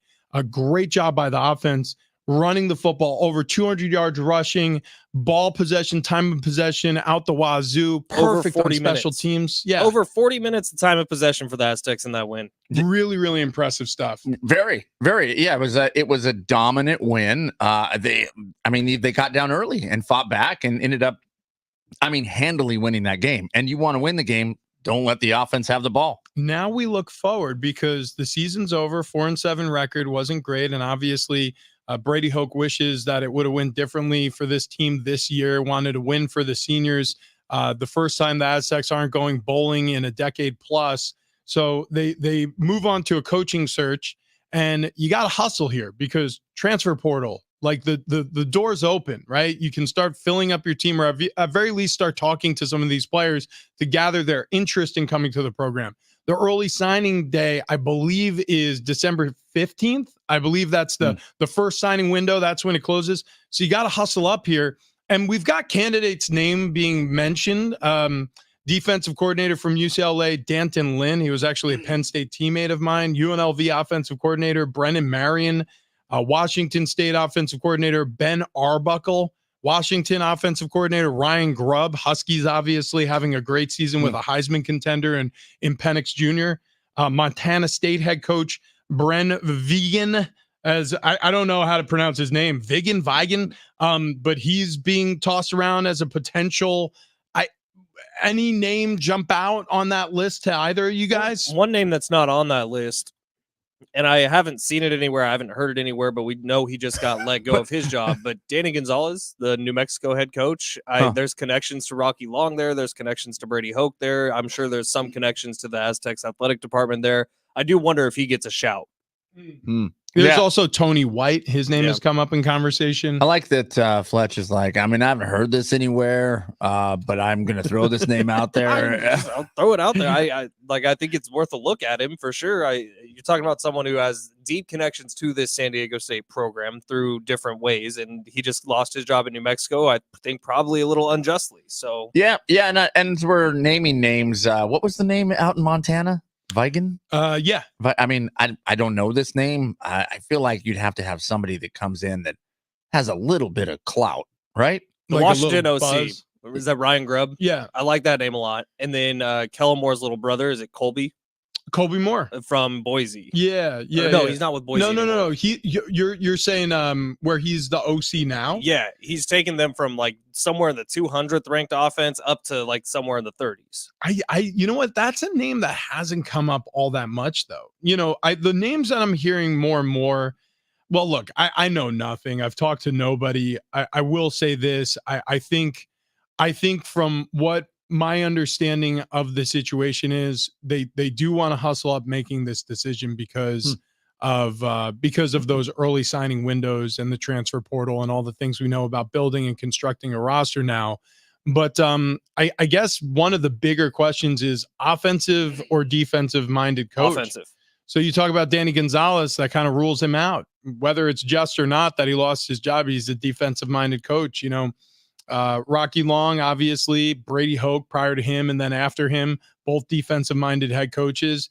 So you start going through the list of potential candidates. Well, Danton Lynn is a defensive coordinator. Tony White is a defensive coordinator. You start closing the aperture on some of these candidates like Ryan Grubb or Brennan Marion, the UNLV offensive coordinator, who has one of the hottest offenses in the country in terms of college football.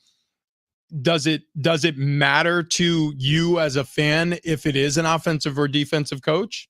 To me, the next head coach of the San Diego State Aztecs needs to absolutely embrace the world of transfer portal, NIL, trying to get players who are in this modern era of college football recruiting, which is a tricky business to be in. So the next head coach of the Aztecs needs to be 100% in on that era. Yeah, it's funny because I look at the Aztecs and the leaders over there and think, they're going to get it right. I mean, they'll figure out, they'll pick the right person here, which is opposite of how I felt about the Padres. And my thought was, just don't screw this up. Come on, don't screw this up. So, I mean, I feel like no matter what name comes in there, there's a reason for it, and it'll be the right pick. Yeah. Look, here's the way I feel about it overall. I don't think it matters to me whether a coach is defensive or offensive minded. I don't care. I just care about if you're a good recruiter. That's the only thing I care about. And whether that means transfer portal or those couch conversations with high schoolers and their family members to get them to your university, you have to be great at that. Because if you don't have the Johnnies and Joes, The X's and O's do not matter. You're not going to win a lot of football games because there's talent everywhere you look around this country, and the teams with the most talent typically are the best teams. So whoever it is, I want him to be the greatest recruiter of talent that the Aztecs have ever had at that position, because that's what it takes to win these days. All right, coming up next, we're going to get into fraud alert in the NFL. Okay. We're at that point in the season where you have some wolves in sheep clothing, and also you have the opposite. But before we get into that, you're looking good you're wearing the hell out of that shirt. Well, I feel good. I feel good. You talk about not being on fraud alert. Last night, we turn on the game, and football night in San Diego comes on. Here's Richie Ornberger on the TV, and Haley, my daughter, goes, "Wow, Rich looks really skinny. What's he been doing?" And I turned, I'm like, Are you for real right now? What's he been doing?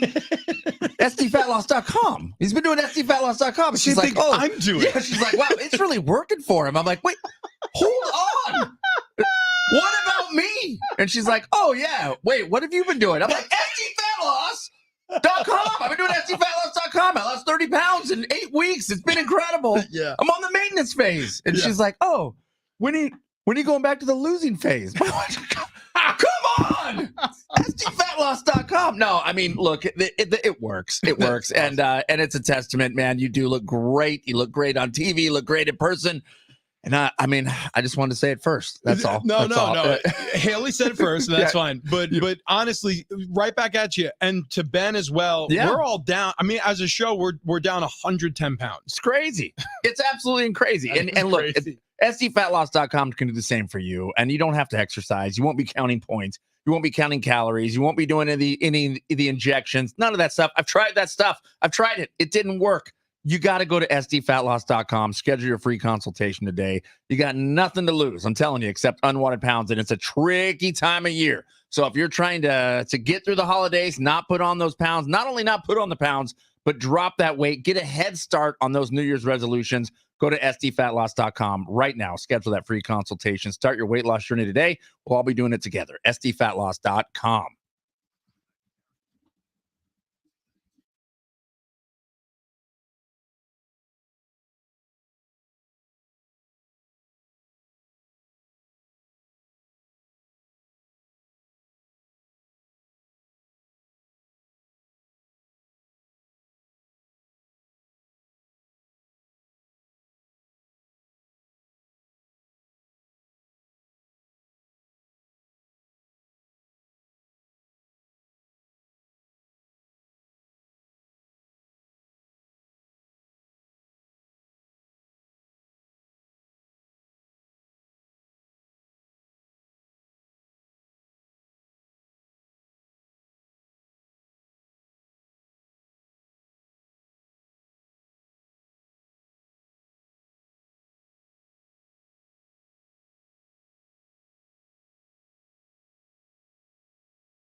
Who's on fraud alert in the NFL? We'll tell you next.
This update is presented by the Jim Trail Real Estate Team. Locally, San Diego State had a really good weekend. Basketball started it with an overtime win over Cal 76-67 in the SoCal Showcase. Reese Waters named the MVP after pouring in a career-high 24 points in the win. Then the Aztecs football team would take on Fresno State in the battle for the old oil can. Aztecs win it 33-18 at Snapdragon Stadium. That sends Coach Hoke and 17 seniors out winners in their final game. Football all done for the year. Basketball just getting started. Their next game is tonight at Viejas Arena against Point Loma. Our broadcast gets going at 6 o'clock. Tickets still available at goaztecs.com. In the NFL, Week 12 was a good one. Ravens on top of the AFC. They beat the Chargers 20-12 last night, and the Eagles on top of the NFC. They beat the Bills yesterday 37-34 in a thrilling overtime win.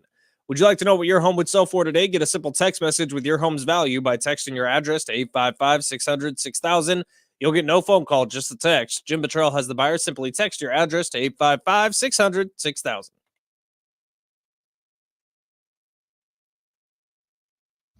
Bigger Steedy and Fletch, San Diego Sports 760, and we are giving away Aztec tickets. Of course we are.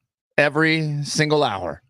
Just like last hour. You're damn right. Yep, because that's what we do here. It is Cyber Monday, and we have the deals. We got a pair of tickets for you to go see the Aztecs take on Point Loma tonight, 7 o'clock, Viejas Arena. Broadcast gets going at 6. Tickets and info, goaztecs.com, or just keep tuned in here, because as soon as you hear a Aztecs highlight, that's the time to call in. Be calling number 5. I love it. 5. I love it so much. Ledee steps back, 15-footer. Got it! Jaden Ledee, big bucket in overtime again. He's got 19. Oh, weird. Wow, that sounded like a highlight. That's abrupt. Yeah. So I guess you know what to do, because you just heard what you should do. Anyways, Yep. Did you guys see on Thanksgiving Day Dolly Parton? I did, yeah. Did you hear Tony Romo talking about Dolly Parton? I did, yes. Yeah. God, that was uncomfortable. It went on for a long time, too. Dolly Jim Parton. Nance, Tony. Okay. Yeah. All right, Tony. Dolly, get it. Dolly's 77. Would. Wood. Dude, Dolly, she could be my cowgirl anytime. Was in a Dallas Cowboys cheerleader outfit. Dude, I don't understand how this works. Have you ever looked up the word GILF? Well, That's Dolly Parton. Dolly's got my attention. On the flip side, Cher, who performed at the Macy's Thanksgiving Day Parade, Yes. Not as much. Okay. Yeah. Okay. I'm just saying. All right. Also, Dolly did not lip sync. Cher definitely did. Okay. Yeah. No, Dolly sung those songs. She did a little Queen. She did. I forget the whole lineup, but I wasn't really paying attention to the singing. To be perfectly honest with you. Yeah, it was cool. I mean, it was cool. Also, the stage for Dolly, very large, very elaborate setup. Yeah. And then at the Detroit game, their halftime show was Jack Harlow. And Jack Harlow was awful. I mean, it was embarrassing. And he just gets roasted online from Talking this. about Jack Harlow? Yeah. That sucked. Oh my gosh. It was so bad. Yeah, but Wood. right. Well, Wood. Anyways, it was such an interesting Thanksgiving, because I had football on the entire time. I watched close to none of it. So I watched most of these games in highlight fast forward versions. Right. And I'll tell you what, it wasn't all that compelling of a lineup outside of that Detroit game. No, and that was the game. Well, I don't know what game, or just the lineup itself. All of them looked like they were going to be terrible to me, Yeah. but that was the best game of the day. And then it went all downhill. I don't know. from there. That nighttime game was pretty sweet. What was that again? It was a divisional matchup, Niners, Seahawks. Yeah. Was I compelling at all. I forgot even that one happened. Anyways, moving right along. Who was the halftime performer of that one? Steve Aoki, actually. Steve Aoki, that's right. Steve Aoki. Yeah. They didn't show very much of it. Yeah. It was like because he was literally just pressing play on his iPod. I don't know who that is. He's a he's DJ. a DJ. The one that throws cake at people. Yep. Nope. No idea. No idea. I feel like Dude, Steve not like, registering at Steve all. Aoki sounds like something I'd order like at a restaurant. I'm No, gonna have the Steve Aoki. I'm gonna have, or I believe it's steamed Aoki. Steamed Aoki, yes. Yeah, which is very delicious. Yeah. Okay, speaking of the Detroit Lions, I'm gonna do it first. I'm sounding the alarm. Woo. Detroit Lions are frauds. Woo. Okay, so we'll do a little fraud alert here in the NFL, and I'll get us started because they're number 3 right now. Things I just trust it. Just don't trust it. Jared Goff, I mean, last season was incredible what they were able to pull off. A winning season, first of Dan Campbell's coaching career. He's into his 3rd year with this team. Defensively, I think there are still holes on this defense.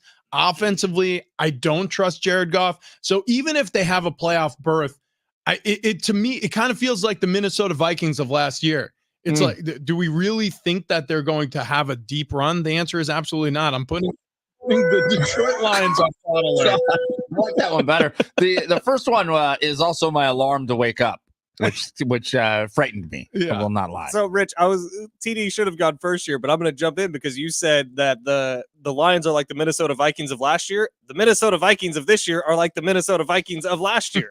I'm putting them on fraud alert immediately. They're getting all sorts of love right now after winning a bunch of games in a row.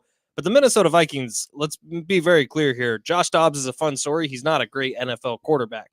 The Minnesota Vikings lost a lot of pieces to the team last year that won a bunch of one-possession games, and that was the reason they were even in the conversation to begin with. So I know that they're going to be in the playoff conversation once again, but the Minnesota Vikings, fraud alert. Wow. Well, buckle up because fraud alert for me, the Jags. Wow. The Jags on fraud alert. Now let's start breaking down the Jags wins here. Now they beat the Bills. Yeah. But they beat the Bills with a Josh Allen who was turning the ball over like mad. They barely eke by there. Then they played the Colts. They win was there. The Bills game a London game? I believe it so. was. That was the first London game. Yeah, which was when the Jags all of a sudden fired up. But the Bills also well, I guess they both traveled at the same time on that one, right? It was the Jags that just hung over. But they beat the Colts. They beat the Saints. They beat the Steelers. They get dominated by the 49ers. Then they beat the Titans. They sneak by the Texans. Now they have the Bengals, Browns, Ravens, Bucks, Panthers, Titans. This is not a tough schedule for them. No, Ravens. So this is one of those teams who had a playoff win last year. If they stay in their current seeding, though, they're going to have a favorable. Okay, so like if the NFL season stopped right now, it would go like this: the Kansas City Chiefs would take on the Indianapolis Colts, the Jacksonville Jaguars. They would first face the Cleveland Browns. So I kind of agree with you, but the Jaguars. I mean, but it's not going to be the Cleveland Browns. No, they got DTR quarterback. They're going to fall out. Someone else will move in. Maybe Texans. But okay, so third time this season. Let's just say they get a favorable draw here. And they get a playoff win. If they go up against anybody who is a top AFC team here, which take obviously the Jags out of the top teams here, they're going to get smoked. Yeah.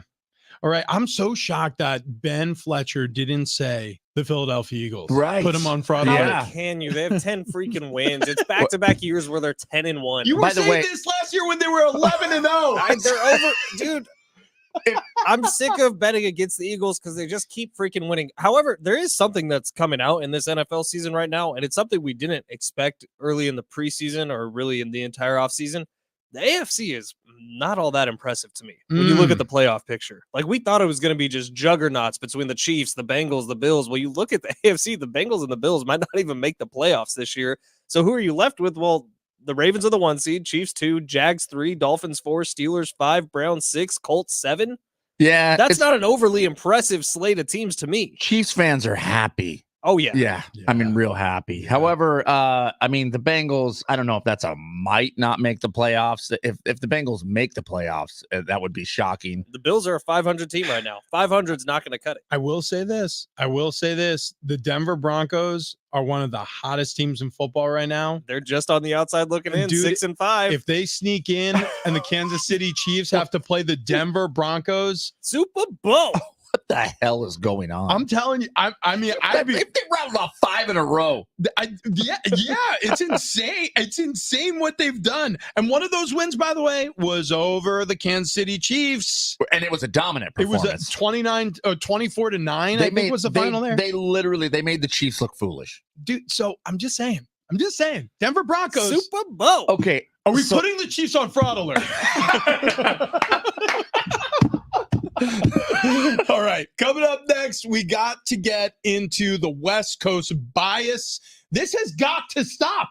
But first, I want to talk to you about my feet. All right. Good Feet Store has taken care of my feet. They can take care of yours as well. Get to a Good Feet store today, especially if you're struggling with lower back pain, hip pain, knee pain, ankle pain, foot pain. They have this whole try before you buy.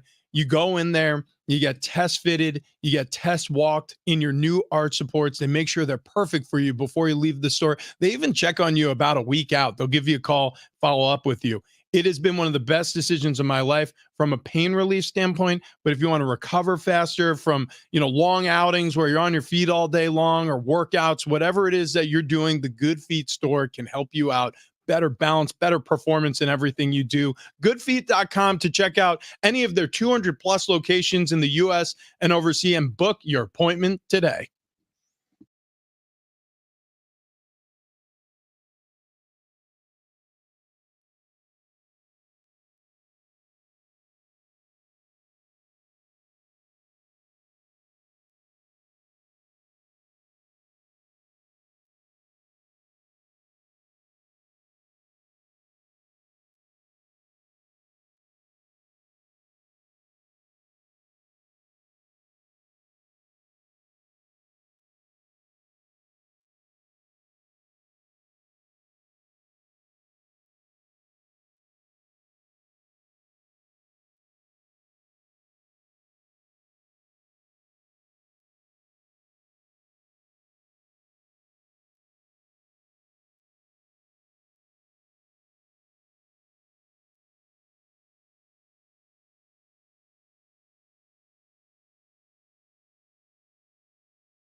Coming up next, we got to get into this West Coast bias.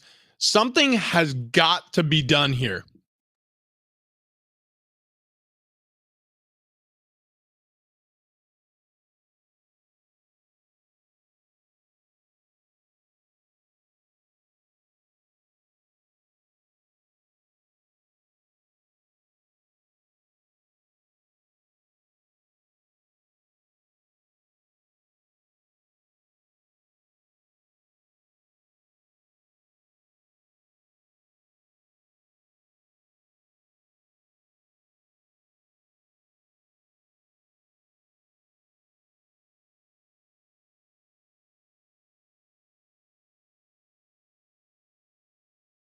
New vehicles are arriving daily at your San Diego County Toyota dealer, and they're available right now. Hey, it's Rich for Toyota.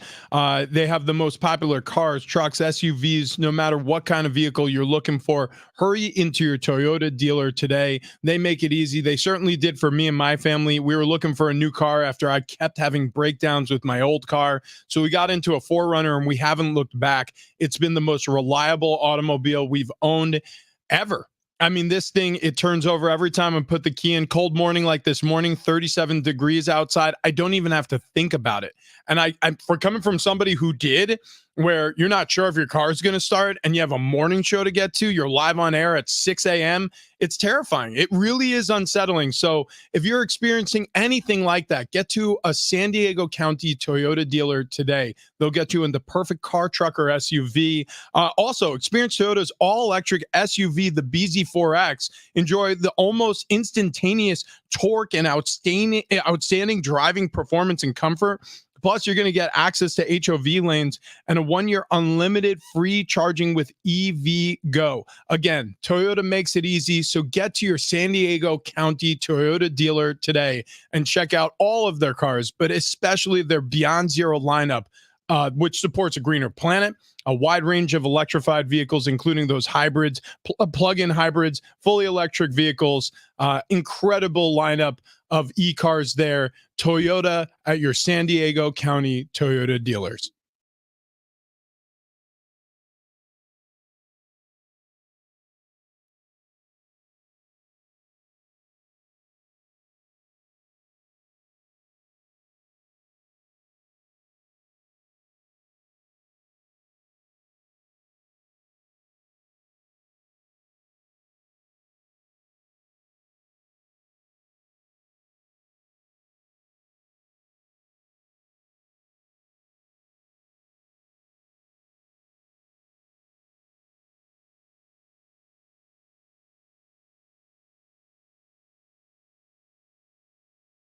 Welcome back to the show. Keep listening for your next opportunity to win some Aztecs tickets. We've got a pair an hour, so keep listening for an Aztecs highlight to win. A pair of tickets to see the Aztecs basketball team take on Point Loma over at Viejas Arena tonight at 7. Our broadcast gets underway at 6. Tickets and info available at goaztecs.com. And speaking of the Aztecs, I've got a bone to pick with the nation. Okay, so sports writers, broadcasters, lend me your ears. Anybody who's responsible for the ridiculousness that is the college basketball rankings in this country. I don't get it. I don't like it. I want answers. How on earth is San Diego State not ranked? How on earth? It's the same reason that they usually start every season outside of the top 25. It's the same reason that they haven't gotten love in these major polls or favorable seating in March Madness for decades now. It's because they're on the West Coast. Whatever. No, it's stupid. And I mean, they play in the it's Mountain West. ridiculous. But again, this is where you start looking at these rankings going, these are meaningless at this point, right? So what matters in the end, in March Madness, what goes to the actual seeding of the tournament, the selection committee is supposed to look at the net rankings first, which start coming out like halfway through conference play. And then they're supposed to look at KenPom, and then they're supposed to look at Bart Torvik, some of the advanced metrics, analytical stuff, which literally takes you and puts you against every single offense in the country, every single defense in the country, factors in strength of schedule, factors in home road spreads, everything, and gives you, based on numbers, top 25 offense, top 25 defense, stuff like that. It's dumb though. Guys, I mean, I wish I could agree with you that it's dumb and it's meaningless and all that stuff. However, it's not. And here's the reason why. Because of exposure. Because it is so important to be a part of the conversation. It is so important to be a part of the zeitgeist. It's so important to have people talking about you. We talk about the best football programs in the country in terms of college football, right? Everybody's talking Georgia. Everybody's talking Ohio State. Everybody's talking Michigan. Everybody's talking Alabama. Everybody's talking about Washington. Like, you talk about Florida State, they're undefeated. You talk about the best teams in the nation because the top ranked teams are going to be the ones who are vying for championships, right? Typically, that's how it works because they're the most talented teams. Same in college basketball. So these rankings do matter, especially when we're talking about recruiting. Right. It's a recruiting tool. Right. And that's this whole game in college basketball now. It's recruiting. It always has been. And so this is the reason why it kills me when I see an Aztecs basketball team, arguably the hottest team in the country, 4-game win streak, 5-1, wins against Washington, wins against St. Mary's. Like, this is a good program. Why aren't they not getting respect? So here's the reason why they've fallen in the latest reason why they've fallen. Cal had lost 2 straight coming into that game against San Diego State, and they were both bad losses. They were both by 1 possession. Cal went freezing cold shooting. Cal went really hot shooting against San Diego State. They have 3 of the better scorers in the country, and all 3 of them were on. That's how they were able to make that second half comeback against San Diego State. But San Diego State still wins in overtime. And by the way, wins by 9 in overtime. Wins by 9 in overtime. That's a 5-minute period that starts tied. Right. So you're looking at the Aztecs, and this team, Rich, you said it, it's one of the hottest teams in the country. That's not even close to being false. They have 1 loss. It was a quad 1 loss on the road at one of the toughest places to play in America, at BYU. So I don't get it. It certainly pisses me off, and you can hear it in the sound of my voice. But this Aztecs team not only has one of the best players in the country in Jaden Ledee, but all of a sudden they have one of the best teams in the country, and they still aren't getting the respect. Yeah, and you got to think that other schools would be looking at this as well, thinking, well, wait a minute here. If this goes to seeding in March Madness, and all of a sudden we're a top team, are we supposed to play San Diego State right out of the get-go? This is a severely underranked team. That wouldn't be happy about that either. By the way, the 1 loss for the Aztecs, BYU, who started the season way down in KenPom and all the rankings, they're up to number 10 in KenPom right now. Jeez. And it was a road loss to the top 10 ranked team in the country. FAU, by the way, somehow is still in the top 25, and I get it. They have a big win. They have a horrible home loss to one of the worst teams in college basketball. Let's switch up those letters. FUA, right? By the way, that's the team Lamont Butler hit the shot over, so suck it. Yeah, you jerks. Take that. Yeah, that felt better. All right, look, I don't know what to do about this. I do feel better now. It really, you got to get it out. It's like poison. It's only gonna affect the container it's in unless you unleash it on the world. You want some other news, by the way? The Mountain West is going to be very good this year. Colorado State goes on the road and beats number 8 Creighton over the weekend. Yeah. Like the Mountain West, all of a sudden is a power school in terms of basketball, or a power conference in terms of basketball. Oh, The Pac Mountain? Yeah. Mountain West, Yeah. as it stands. Right. Okay, we're on the other side of Thanksgiving now, right? After getting all that vile vitriol out, I feel a little bit better. Let's start talking about what we're thankful for, right? Okay. It's Cyber Monday, but still an opportunity to be grateful on this Thanksgiving holiday weekend that we're emerging from. What are we most thankful for in the NFL this season? We'll get to that on the other side. Big Rich, TD, and Fletch.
It's hour 3 on Big Rich, TD, and Fletch. This update presented by the Jim Real Estate Team. San Diego State, really nice weekend. Basketball starting with an overtime win over Cal, 76-67 in the SoCal Showcase. Reese Waters named the MVP. He had a career-high 24 points in the win. Then Aztecs football, they would take on Fresno State for the old oil can. Aztecs win at 33-18. That was at Snapdragon Stadium. That was Coach Hoke's final game, 17 seniors final game. They go out winners.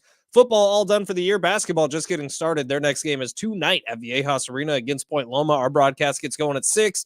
Tickets still available at goaztecs.com. In the NFL, Week 12 was good, and Ravens are on top of the AFC. They beat the Chargers last night, 2012. Eagles on top of the NFC. They beat the Bills 37-34. Would you like to know what your home would sell for today? Get a simple text message with your home's value by texting your address to 855-600-6000. You'll get no phone call, just a text. Jim Buttrell has the buyer. Simply text your address to 855-600-6000.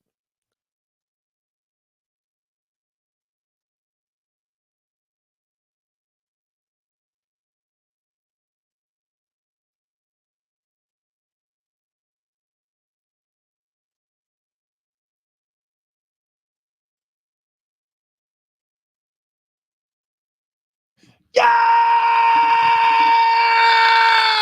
Woo! Happy Monday to those who celebrate. Big Rich, TD, and Fletch with you here. And how about it? Cyber Monday. We're there. I mean, it's almost at the end of November, boys. I've already spent $70 on Amazon this morning and got like 15 things. What'd you get? Yeah, what did you Got some get? dog stuff. I picked up a IHOP gift card. It's a deal, man. So, Rich, you just saying happy Monday to those who celebrate reminded me of an awesome gift we got on Wednesday. That's right. So if you guys remember Bar Car Friday a while ago, the South Norte guys came in and they had the Matadora that Travis liked so I don't much. think I said it like that. Oh, you really. absolutely I did. think I did. Right here on Big Rich, PD, and Fletch. Matadora. Can I have another Matadora? But anyways, awesome. They gave me one. Canned cocktails from South Norte. They dropped off a little care package, and on the note they left for us was Happy Thanksgiving to those who celebrate. Yeah, that was class act, man. That's class act. South Norte, get you some at Keg and Bottle, 10 locations all throughout San Diego County. You won't be disappointed. Doesn't matter what flavor you get, but I would recommend the Matadora. That's how you said it. That is not how you said it. Pretty sure that's how I said it. So we've got a lot to get to, right? We've got this football program looking for a brand new head coach after Brady Hoke retires. We have a basketball team off to a hot start here in San Diego. We're just talking about the West Coast bias screwing the Aztecs again earlier in their hoop season. Hopefully that gets rectified this week and they become ranked after a dominant win over Point Loma this evening.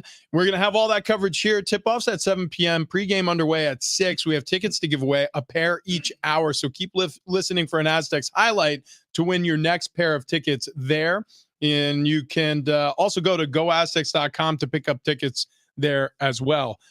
So we'll have those tickets available. But this Thanksgiving holiday weekend, it just reminds you of all the things you're grateful for, family, friends. For some people, maybe less on the family because they just saw them. They're just like, yeah, I mean, if we don't have to do this on Christmas, that'd be for the best. But depending, right? It's a great time to sort of recalibrate and think about the things in your life that you're most grateful for. How about in the NFL, though, right? You look at this NFL season, a lot of fun storylines to get to. Anything jump out to you, jump off the page is something you're thankful for? I don't know why, but it made me giggle every single time the Cowboys jumped into the Salvation Army bucket and started eating turkey in the middle of the game. I was like, cool, you're up by 30 points. You could get away with doing that. But also, every time they jump into that Salvation Army bucket, they get fined. And so the one guy who got carried into it, I think it was what the cornerback's name who has 5 interceptions. Bland. Deron Bland. Deron Bland. That's right. So he sets the NFL record. His teammates literally pick him up to put him into the Salvation Army bucket. And I'm just thinking, well, who gets the fine then? Oh, the NFL. No, but who gets the fine? Is it the people who put him into the bucket, or is it him for being in the bucket? Good question. Well, also, does the fine go to the Salvation Army? I certainly hope so. I don't think it. Well, maybe So you see some of these numbers. Like, did you see Amon-Ra St. Brown? He got fined $43,000 for a block. I saw that. Right. Which is ridiculous. He just lowered his head on a block, but $43,000. Okay, where's that $43,000 going? It goes to NFL charities. If you look it up, Ben, Fletch, if you go to the NFL's website, or if you just search it, there'll be news articles about the variety of charities that they donate the fine money to, but I'm pretty sure that's what it is. It's like it's taken out of your paycheck. And then that's cool. Yeah, and then fine money does not go to the NFL. All the money collected from fines goes to programs for former players. The NFL and NFLPA collectively bargain an on-field code of conduct for all players. The rules are intended to protect players from unnecessary risk, promotes and blah, blah, blah. Also, just remember that it's the NFL writing that check. That's their write-off. Oh, yeah, good point, too. Yeah. So the NFL doesn't mind the fines. Yeah, we don't get to write that off. Trust me, I've been fined many times throughout my NFL career. Former player programs, have you ever gotten any piece of this? You're a former player. Well, I guess kind of in a roundabout way. You know, I'm definitely involved in some of the things like as a result of playing in the NFL, pension plans and stuff like that. So, dude, let's find him more. Wait, do you think? I'm around St. Brown. Find him double. the former player programs, though, could that also be Peyton Manning's charity for whatever? I mean, it could be a program he has. Those will be separate. So what they're specifically talking about is like there are these different funds for like players in cognitive decline. Like you can apply for funds to help pay for medical bills and stuff like that. Yeah. Well, not to be a conspiracy theorist. However, if you didn't want people to jump in the bucket, why wouldn't the bucket have a lid on it like the bucket does when you go to donate at said store? Yeah. So, I mean, you obviously want people in that bucket. You could just pay for a welder. And by the way, they also hid chicken legs or turkey legs at the bottom of said bucket. You're right. You clearly want people in the bucket. You're and baiting them. Maybe it's a honeypot. It's literally a honeypot. Maybe it's not a fine this year, but Zeke famously got fined the first time he jumped in, and it was like a $20,000 fine. So it's just like the steepness of these fines is what's getting me. Like Amon-Ra St. Brown, 5% of his paycheck just got taken away because of a block. Yeah. A block. I love how he goes, 5% of my paycheck. It was like a $14,000 hit. No, it was like 40,000. It was 40,000. Okay, but still, that's worse. Multiply 40,000 by 20, and he writes, "I'm hurting, dog." And it's just like, look, I mean, you're not going to curry a lot of favor when you're complaining about stuff like this. That means you're making $800,000 over an 18-week season. Not a lot of people are going to be like, "Yeah, geez, you're really going to miss that 40 grand." That's also just the NFL check. Don't worry. There's other endorsement money coming in. Yeah. It's not that I feel bad for him. I'm just saying, like, finding someone a car. No, yeah, like it's absurd. Like a Toyota 4Runner at your San Diego County Toyota dealers. All right, CJ Stroud. I am really thankful for CJ Stroud. I love him. So CJ Stroud, not only the more you get to know this guy, not only is he an amazing quarterback for his rookie season to be doing what he's doing, especially where he's doing it. The Houston Texans did not look like they were going to be good this season. And for him to be having the season he's having, but then all of a sudden you hear him talk and every single word out of his mouth is pitch perfect. Like it's like they made this guy in the lab to be the best candidate to usher in a new era in the NFL. And Carolina still didn't pick him. Right. He was created in a lab to be the perfect NFL rookie quarterback, and Carolina still didn't pick him. It's absurd to me that they missed on this badly. Not saying that any of us would have done any differently, but man, CJ Stroud is fun. And he almost did it again. He almost did it again in a 2-minute drill. Looked like the Texans were going to get the win, but they don't. Yeah, I mean, almost did it again. If he would have got him, 1 yard closer? Yeah. I mean, he was 1 yard away 2 inches. From at least an overtime push, right? He's fun to watch. He's a great guy. He's easy to root for. I love everything about CJ Stroud. I love the story. I love the storyline. It's a fairy tale right now, and we're in. I want to bring up another thing I'm thankful for. The Black Friday game. It worked. Yeah, I like it. I'm in. I mean, like, okay. Wasn't a great game. Wasn't great. No. But we did get one of our most memorable New York Jets moments, the Fail Mary. Oh, no, what they call goodness. it? The Hail Mary. The Hail Mary? I call it Fail Mary. I like better. So Tim Boyle reaches back and launches a pass to the end zone. And what's his name? Holland ends up taking it 99 yards to the house, going back the other way. So the Jets now have the butt fumble. I forgot that even happened on Friday. The Jets have the Hail Mary or the Fail Mary, whatever you want to call it. And the Jets have a quarterback that is named Tim Boyle. Yeah, they also have one named Aaron Rodgers who said he would be back in a few fortnights. Something tells me those fortnights are going to be extended by a couple, and he's not going to be able to make it back this season. So Amazon Prime, they moved their Thursday game off of the Thanksgiving holiday instead of to a Saturday, I believe, which was one of the things that they tinkered with in years past, to Black Friday, and I think it worked. So it was a 9:30 kick West Coast time, I think it was. It was 12 noon. Yeah, Black Friday game? It was it at noon? 12 I noon. thought it was a morning game. Oh, yeah, it was at noon. Yeah, okay. Maybe I was watching some which was college football. awkward on the time. That was my only drawback. But Jets end up losing to the Dolphins. Dolphins just picking off easy teams left and right. Right. Every time they play against a good team, they really struggle. But an 8-3 record after the Black Friday game, which in my opinion works really, really well. The other thing that we should spotlight, if we're talking about things we're thankful for, how about the Pastronaut? Ooh. Joshua Dobbs. One of the greatest stories to come out of this NFL season. Fraud alert. Wow.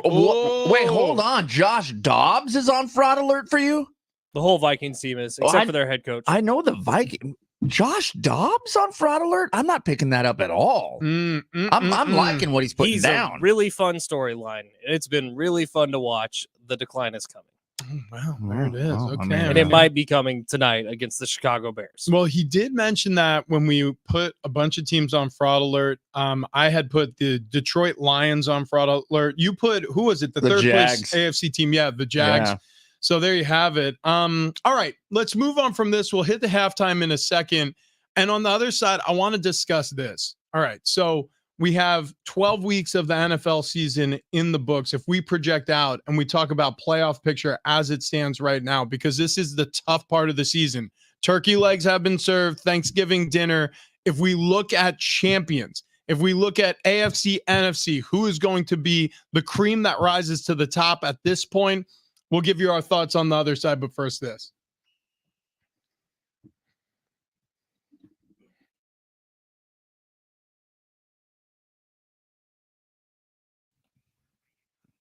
Well, in the NFL, the Eagles make a late comeback to take down the Bills in overtime, 37-34. Bills defensive end Shaq Lawson in a little bit of hot water after he appeared to have shoved an Eagles fan as Bills players got into a bit of an argument with Philadelphia supporters following that overtime loss.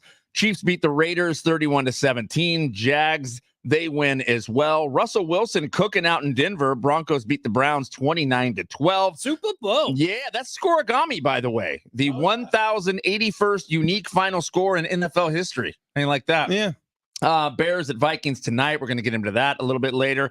In the NBA, here are some of my reactions to last night's slate of games. Oh! Whoa! What? You kidding me?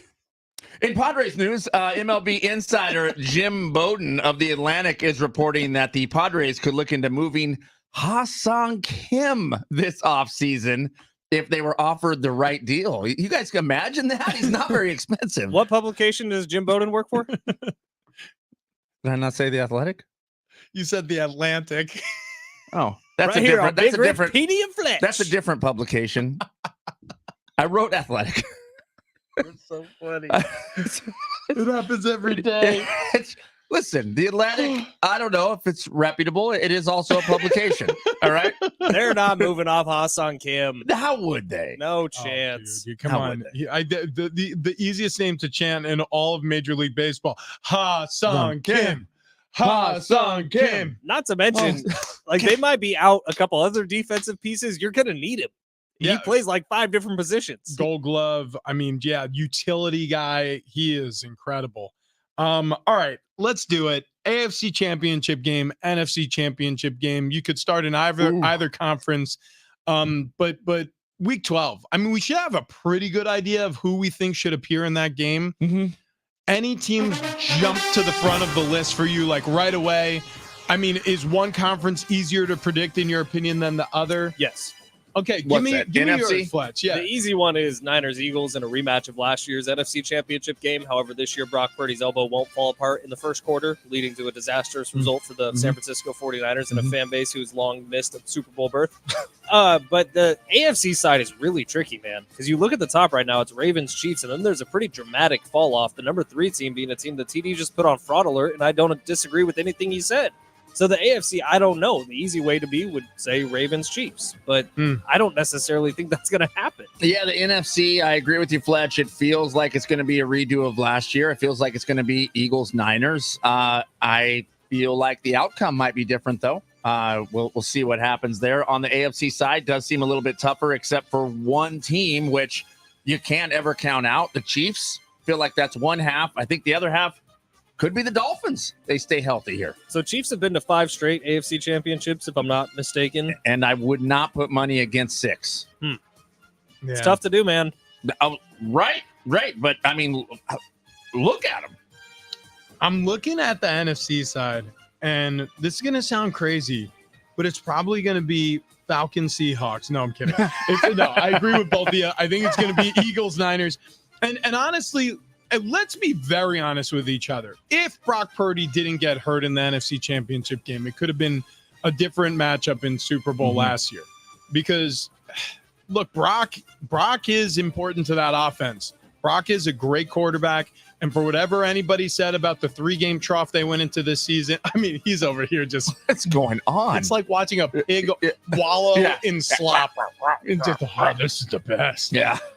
He is really freaking good. So Niners, Eagles, we're in consensus there. Niners, Eagles, NFC side. Yeah. Okay, so that's where the cream is going to rise to the top. Now, AFC, I agree with what Fletch said. This gets a lot more convoluted. I think the Chiefs make it to the AFC Championship game. But I do not trust the Baltimore Ravens. Right. There is something about their style of play and also the haphazardness of their season. They lost to the Colts and the Arizona Cardinals. What? It just doesn't make sense. Now, they've gotten hotter lately, but I actually do like the Jaguars. And the Jaguars, I don't think enough people pay attention to them because of the division they play in and because they play in Jacksonville. Nobody cares about Jacksonville. This happened it's what happened when Blake Bortles was the quarterback. They made an AFC Championship game. And Jalen Ramsey was on that defense, and they were great. Miles Jack, that was an awesome defense. They have an awesome defense this year. Nobody's spending enough time talking about their defense. I think the Jags and the Chiefs end up in the championship. And they got game. a great head coach in Doug Peterson, who's been there, done that. He won the Super Bowl with the Eagles. The Philly was his play call, even though Nick Foles suggested it. So, like, when you look at the Jags, they have the pieces, but I'm more on TV side, and I don't know if I agree they could be there. A team that's on the outside looking in that I think could easily play for an AFC championship is the Houston Texans. Just the way they've been playing in close games this year. In playoffs, every game is a close game. I trust CJ Stroud a lot in those moments. That would be a Cinderella story. The Houston Texans were supposed to be a flop. And now we're talking playoff contention. Tank Dell looks like Fletch. Young Tyreek Hill. Nico Collins looks like a superstar. It's incredible. It's actually incredible. And look, Arizona Diamondbacks, a team that wasn't supposed to be there. So, yeah, you could see that. But Rich, to your point, looking at the Ravens, who've had a volatile up and down season, pick a team in the AFC. They have all had volatile up and down seasons. They've all had losses where you've gone, well, I guess that the Chiefs, they're not the Chiefs anymore. The Chiefs they've been found out. They're still rolling. Yeah. And the Chiefs have a solid defense. This is the best defense that Patrick Mahomes has ever had. If the offense looks like they did yesterday for the rest of the season, I don't see anybody stopping them. Not even the 49ers. Yeah, the Niners. Oh boy, you're not making a friend out of Fletch this morning. No, but it's because the Chiefs will find a way to win. Yeah, careful, bro. Your neck is skinny now. I can choke that thing. I used to not be able to.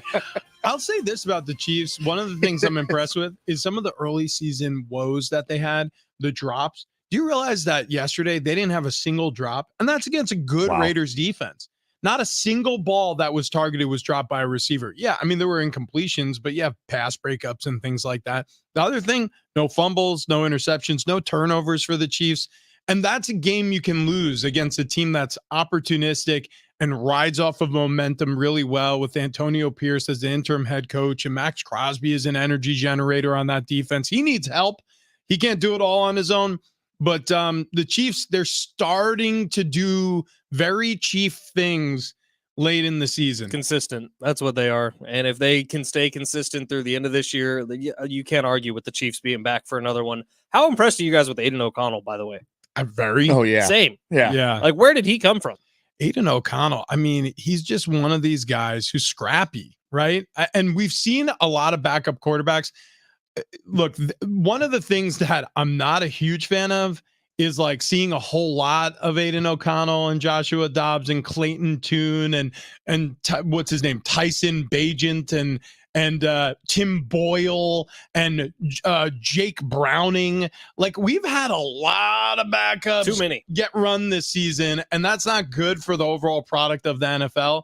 But I will say this, in spots, I've been very impressed by the backups. There's been better depth in the NFL at quarterback than in years past. One game we haven't touched on at all from yesterday, but one that seems like it could be important later on if the Rams go on a little bit run, is the Rams-Cardinals game, which the Cardinals look the worst they've looked all year, and that's with Kyler Murray back. How disappointing was that for that whole team? Kyler Murray is such an enigma.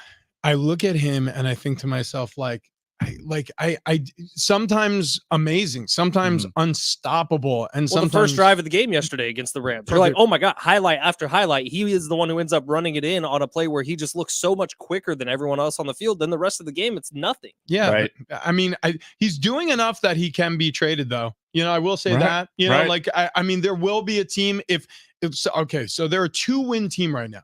If the Cardinals want to trade Kyler Murray after this season, they're going to have no problems doing it. And I think that's what they want to do, because they're going to be able to have either the first overall pick or the second overall pick in this year's draft.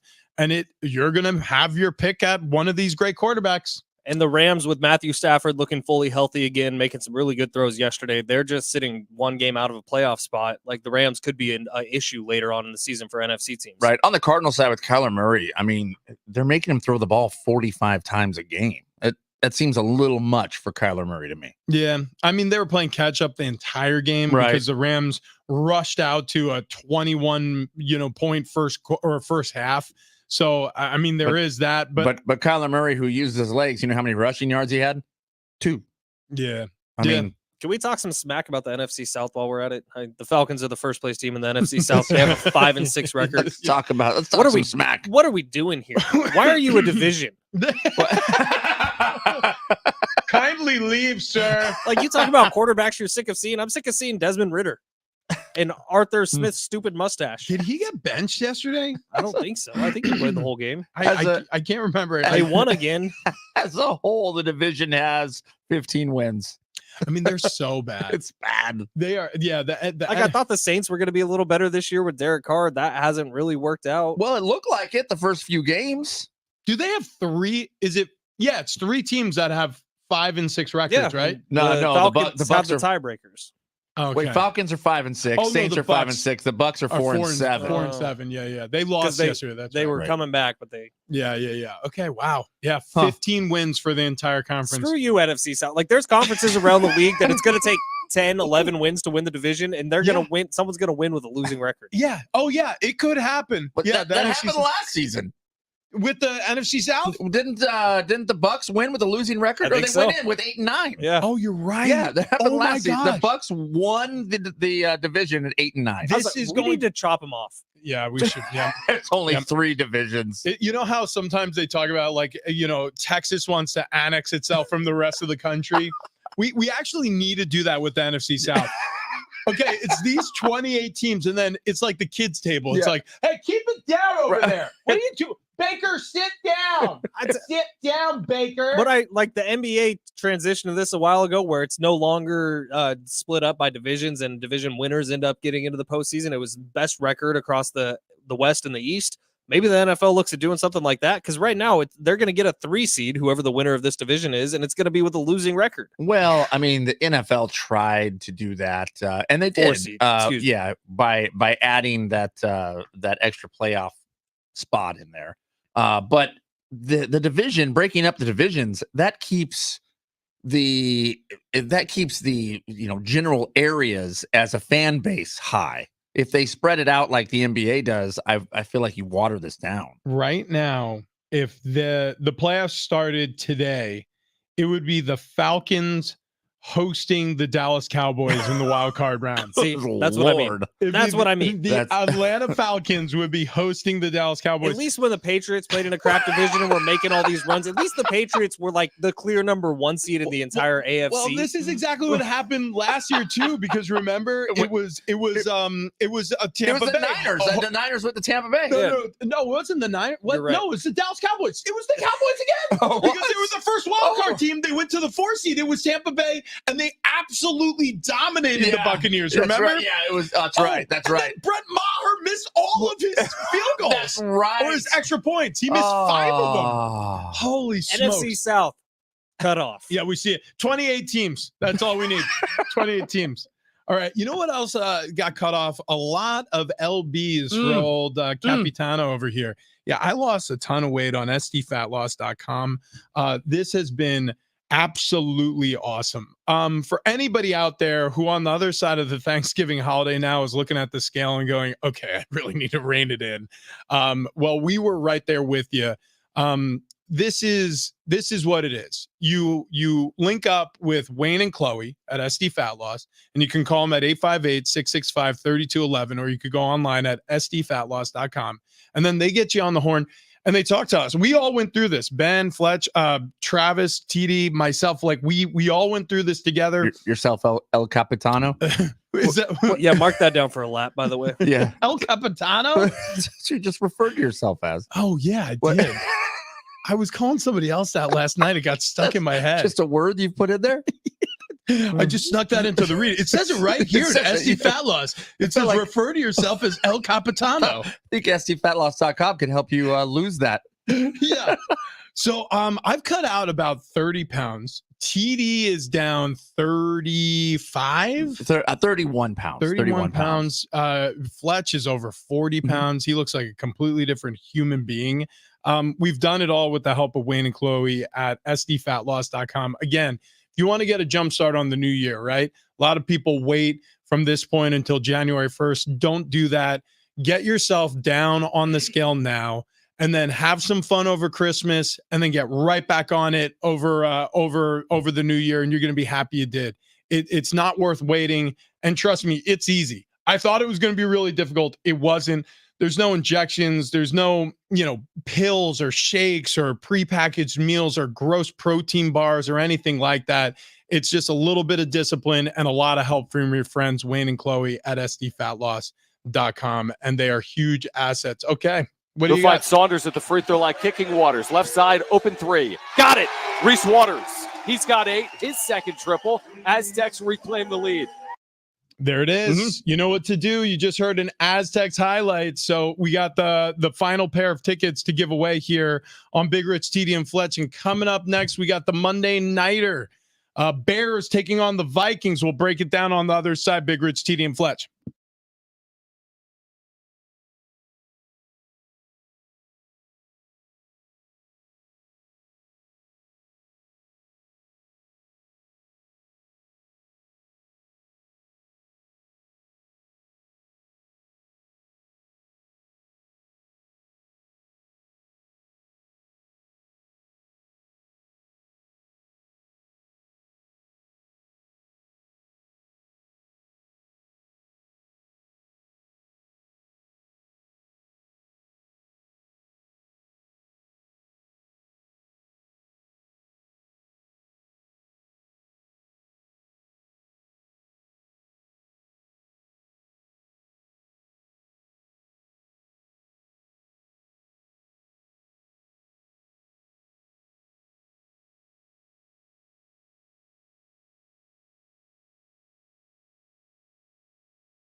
We are fired up for Bears and Vikings. We take a look at Monday Night Football coming up next.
This update is presented by the Gibatrell Real Estate Team. Locally, San Diego State had a really good weekend. Basketball started it with an overtime win over Cal, 76-67 in the SoCal Showcase. Aztecs football wins 33-18 at Snapdragon. That sends Coach Hoke and 17 seniors out winners in their final game. Football all done for the year. Basketball just getting started. Their next game is tonight at the Ajas Arena against Point Loma. Our broadcast gets going at 6. Tickets still available at goaztecs.com. In the NFL, Week 12 was a good one. Ravens on top of the AFC. They beat the Chargers last night, 2012. Eagles on top of the NFC. They beat the Bills, 37-34. Would you like to know what your home would sell for today? Get a simple text message with your home's value by texting your address to 855-600-6000.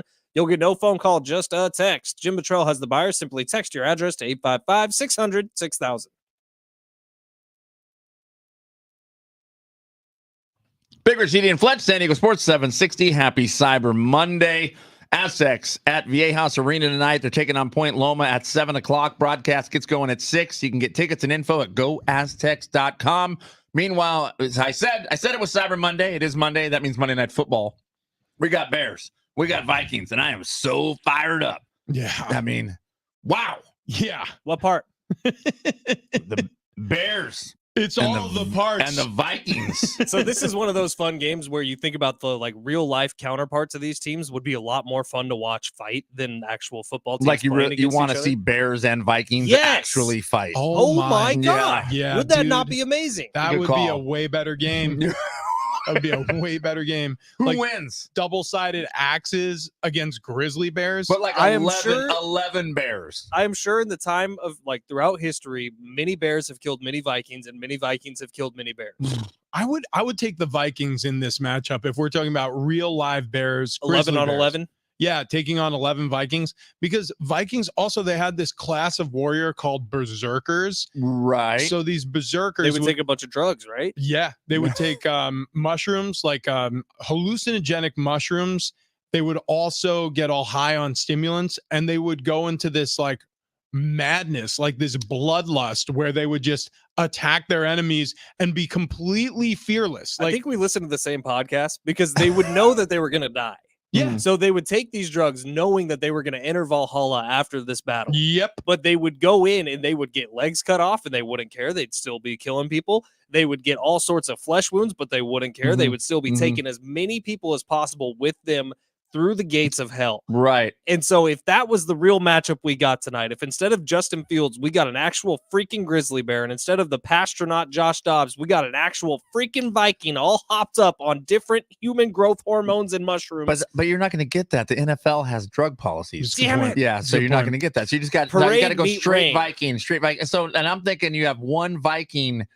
One Viking is not going to take on one bear. You're going to have multiple Vikings on one bear, which gives the bears the advantage. I will look, grizzlies are godless killing machines. I've talked to you guys about how grizzly bears kill and consume any prey. It's very sensual. Dude, they literally will swipe at you, knock you unconscious, and then as you're coming to, you're going to have your lungs deflated because a half-ton grizzly bear is going to be with both of its front paws leaning on your chest while it eats you from the soft parts. Like, it is the worst way to die in the world. It's true. It's true. Also, I mean, is there anything against the Vikings? Like, let's say each Viking had a package of Oreos. They could toss those Oreos. The Bears would immediately go to the Oreos because who wouldn't go to the Oreos first? How do we think Justin Fields is going to play tonight, though? So, okay, last week he actually looked pretty good against the Lions. Again, another matchup, Bears versus Lions, that would have been cooler to see the actual. But no question. Regardless. Yeah. Justin Fields actually looked pretty good through about the first 3 quarters and half of the fourth, and then he kind of fell apart. Well, the whole team fell apart. So it's as he goes, they go. And I see a real opportunity for the Bears to win this game tonight, but it's all going to depend on how Justin Fields plays late. I just looked it up because I was curious. I felt like it was a really even matchup between the Vikings and the Bears. Justin Fields definitely levels the playing field or increases the odds chance for the Bears to get the win. Obviously, Vikings smarting a little bit after a recent loss. Joshua Dobbs may be coming back down to earth. The Pastronaut had a great first 2 games with the franchise.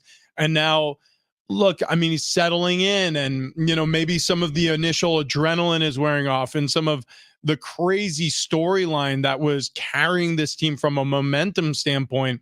This is still a good football team. They're a very talented defense, the Vikings defense. They've had some great games, but they're going to have to rely on Joshua Dobbs to help them win this season. And I think we discussed this earlier. Is he a great quarterback in this league? Probably not. I mean, he certainly doesn't look like he is. So you look at the quarterback, Justin Fields gives them the edge. They're getting 3 points on the road. The Bears are. So that means like in a neutral ground game, like if this game was being played at like, I don't know, Lucas Oil Field in Indianapolis, it would be a pick 'em. Like this sets up to actually be a good watch. Like this could be one of the better Monday night games we've seen this season. Yeah, you're right. It could be. It could be. And I hope it is. I hope it's a fun watch. I do feel like the Vikings have the edge in almost every category here. The Vikings defense is solid. I think the Vikings offense is much more explosive. Justin Jefferson not back yet. Is that I think he was questionable, but I do think he's missing this one also. Yeah, I felt like I saw that as well, which obviously hurts the Vikings. I mean, if you get him back out there, but the Vikings to me unlikely to return for this game. So the Vikings postseason kind of rides on a win here. They need to rack up wins. And so this game, I think, means more to the Vikings. I think they fight harder in this. It feels like a Vikings win to me. So currently Vikings holding on to that 6th spot in the playoffs. They play the Bears tonight, obviously, but the Packers and Rams are both 5-6, and Packers in division all of a sudden look like they have the quarterback situation a little more figured out. So TD, you're right. The Vikings need a win tonight in order to hold on to that 6th playoff spot. Yeah. Yeah. The Bears are without Deontay Foreman tonight. He's ruled out. Let's see. They're missing a tackle. They're missing a corner. They're missing a linebacker. So look, this is part of the season where you're going to be playing minus some of your better players. And that's the reality of football. It's a war of attrition. And so if the Chicago Bears want to have anything resembling a good season, building on Justin Fields and thinking about moving forward with him as a quarterback, they got to get to work really quick here. And they're kind of up against it with some of the injuries they're faced with. Mm-hmm. Do you think if the Bears assembled a team of actual Bears, it would be all Grizzlies? Or you think they'd put like polar bears? polar bears are vicious too. Right. Yeah. I mean, and think about what polar bears do. They literally grab seals out of ice holes, drag them onto the ice. Ice holes. That's right. Ice holes. I was very careful. Polar bears, I'm pretty sure, are one of the smartest mammals on the planet. And they're devious. Come on. Yeah, dude, Come on. And their skin, so even though they have white fur, they have black skin underneath their white fur. That's a common misconception. Hey, do you guys know what Underdog Fantasy is? Well, Talk to me about it. Let me fill you in. Underdog Fantasy is my favorite fantasy app. You got the football season, you got the basketball season here. No easier way to get in on all the action than with Underdog Fantasy and their Pick'em game. It's fantasy, but you can win real money. So the Pick'em game is easy. You pick between 2 and 5 players, select whether they're going to go higher or lower on their stats, then watch the games. You can win up to 20 times your money in a single game by going 5 for 5. Legal in California. Ton of fun to play. Trust me, I'm doing it tonight. We got the Bears facing the Vikings. I'm going to be going higher or lower on Justin Fields' pass attempts. I'm going to be going higher or lower on touchdown passes for Joshua Dobbs. I do this every single NFL primetime game, and I have a lot more fun watching these games, especially if you don't have a dog in the fight. It makes it a lot more fun with Underdog. That should be your dog in the fight. Okay, so this is what you do. Build your dream team today. Go to their easy-to-use mobile app or underdogfantasy.com. Sign up with promo code XTRA. Underdog's going to give you double your first deposit, up to $100, plus new customers get a special mystery pick in their Pick'em lobby. That's Underdog Fantasy, promo code XTRA. First deposit of $10 or more, doubled up to $100, plus special pick. Must be 18 plus, present in the state where Underdog Fantasy operates. Terms apply. Conservatively play. Call 1-800-GAMBLER or visit ncpgambling.org. Okay, coming up next, breaking news out of the NFL this morning. We'll get to it on the other side.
Coming up next, we have breaking news out of the NFL this morning. We'll get to it on the other side.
San Diego State is taking on Point Loma tonight over at Viejas Arena. That's going to be a 7 p.m. tip. 6 o'clock is when pregame coverage starts here on San Diego Sports 760, home of the Aztecs basketball. You can hear all the action here. Also, go to goaztecs.com if you want to win a pair, or buy a pair of tickets. Get more information there. You can win a pair of tickets today. We have our final pair, or did we already give away? We got one more pair. One more pair to give away. It was very funny on the Aztecs football broadcast Saturday night. Teddy was like kind of getting sad about the football season coming to an end. And he was like, I'm going to miss having Aztecs football every weekend. And he was like, oh, wait, Richard, basketball's on Monday. I will be at Viejas Arena as the San Diego State Aztecs take on Point Loma. We get started at 7 o'clock. I'm excited. What is Point? Are they the Sea Lions? Sea Lions. Yeah. Okay. Yeah. There's a lot of names now in San Diego. We have the Wave, the women's soccer team. You've got the Mojo, which is the new volleyball team. You got San Diego FC, who are the San Diego FCs. The San Diego FCs. Good name. Anyways, moving right along, we've got breaking news out of the NFL. The NFL has its next head coaching firing, and it's Frank Reich with the Carolina Panthers. 1-10 start to the season, 11 games in. They decide to part ways with the coach they just hired to start the season. You mentioned it, Fletch. They already have Matt Rule signed up to this gigantic contract. They fired him a year ago. Through 2027, by the way. Yeah, so they're still paying him. They're going to be paying Frank Reich for years, I'm sure, as well. I'm sure Frank Reich is now going to be collecting checks from the Colts and the Carolina Panthers. He's working for neither team. God, I love it. Yeah, it is actually pretty awesome. Matt Rule, by the way, coaching in Nebraska, he's still being paid by Carolina. Paychecks everywhere. The Colts will owe Frank Reich $36 million through 2026. Matt Rule, they still owe a good bulk of that $70 million deal they gave him. They're doing it right. Yeah, they're doing it right. Jeez. So you think about it. It is expensive to pay for a coach in the NFL or college football. The numbers are out. It's something like $121 million spent on buyouts alone in the college football realm for head coach firings. In the NFL, I mean, the number, it's got to be astronomical. Mark Davis spent $80 million clearing out Josh McDaniels and his staff. Didn't we pull those numbers at the start of the season? It was somewhere around $800 million, I thought, that was being paid to coaches who are not coaching in the NFL. We're gonna eclipse $1 billion. Yeah, that's crazy. That's a crazy number. $1 billion. Yeah, I thought I might be wrong on that, but I believe that's where it was at. I remember it being close to $1 million or $1 billion, and then we were going to hit $1 billion this year. And well, there you go. There's another 34 mil you can tack onto it because, okay. So the article at the beginning of the year was NFL teams spent $800 million on fired coaches and executives over the past 5 years. Okay, that was in this offseason. Yeah. So that number is only growing now with in Vegas, they fired the GM and the coach. Yeah. Ziegler and McDaniels. Now in Carolina, the head coach is out. Am I missing any? Yeah, you're missing. Who was fired before McDaniels? There was one firing before that. Oh, well, I guess Ken Dorsey, the offensive coordinator with the Bills, was just fired. And Matt Canada? Matt Canada was fired. Yeah. Yeah. And then we're assuming that Ron Rivera is probably going to lose his job. Yeah, I don't know if he's still under contract. Brandon Staley's probably going to lose his job.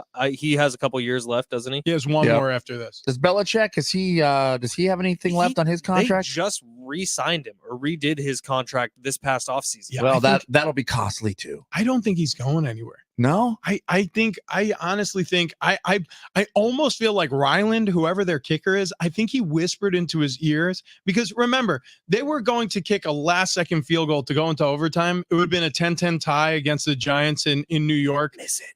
I think Belichick pulled him aside and said, if you make this, I am going to fire you. I want to watch Survivor. Dude, it's been so good this year. Yeah, I got to get home. Jeff Probst, he is just in his bag this season. I'm telling you, Survivor is back, by the way. They've gone back to more of the old school rules. Oh, it's been good this year. A lot more nudity. They brought back that guy, Richard. Dude, that's 3 weeks in a row. It's crazy. Did he die? Is he dead now? I don't know. He had tax problems. That was the very first winner, right? I miss him. I miss him. You make fun of it all you want. This season of Survivor has been lit. Huh. I love it. Season 2 had Colby, who Sarah still talks about. Colby's made his way back a few times also. Thank God. Thank God. We also bought a lot of Gillette razors because of Colby. Yeah. As we should. Yeah.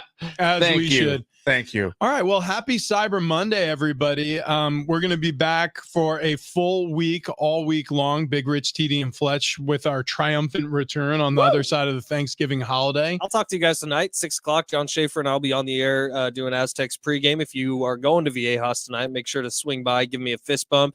In fact, whoever says the most creative thing, they should get something. Yeah. Yep. Go by and fist Fletch. That's right. There you go. Fist bump. Fist bump Fletch. Oh, that's right. I missed Missing that word. Also, Buck Norris back in studio. I brought him out of my car. Yeah, Buck Norris on proud display. I do love the onlookers as they walk by and take a peek into the window.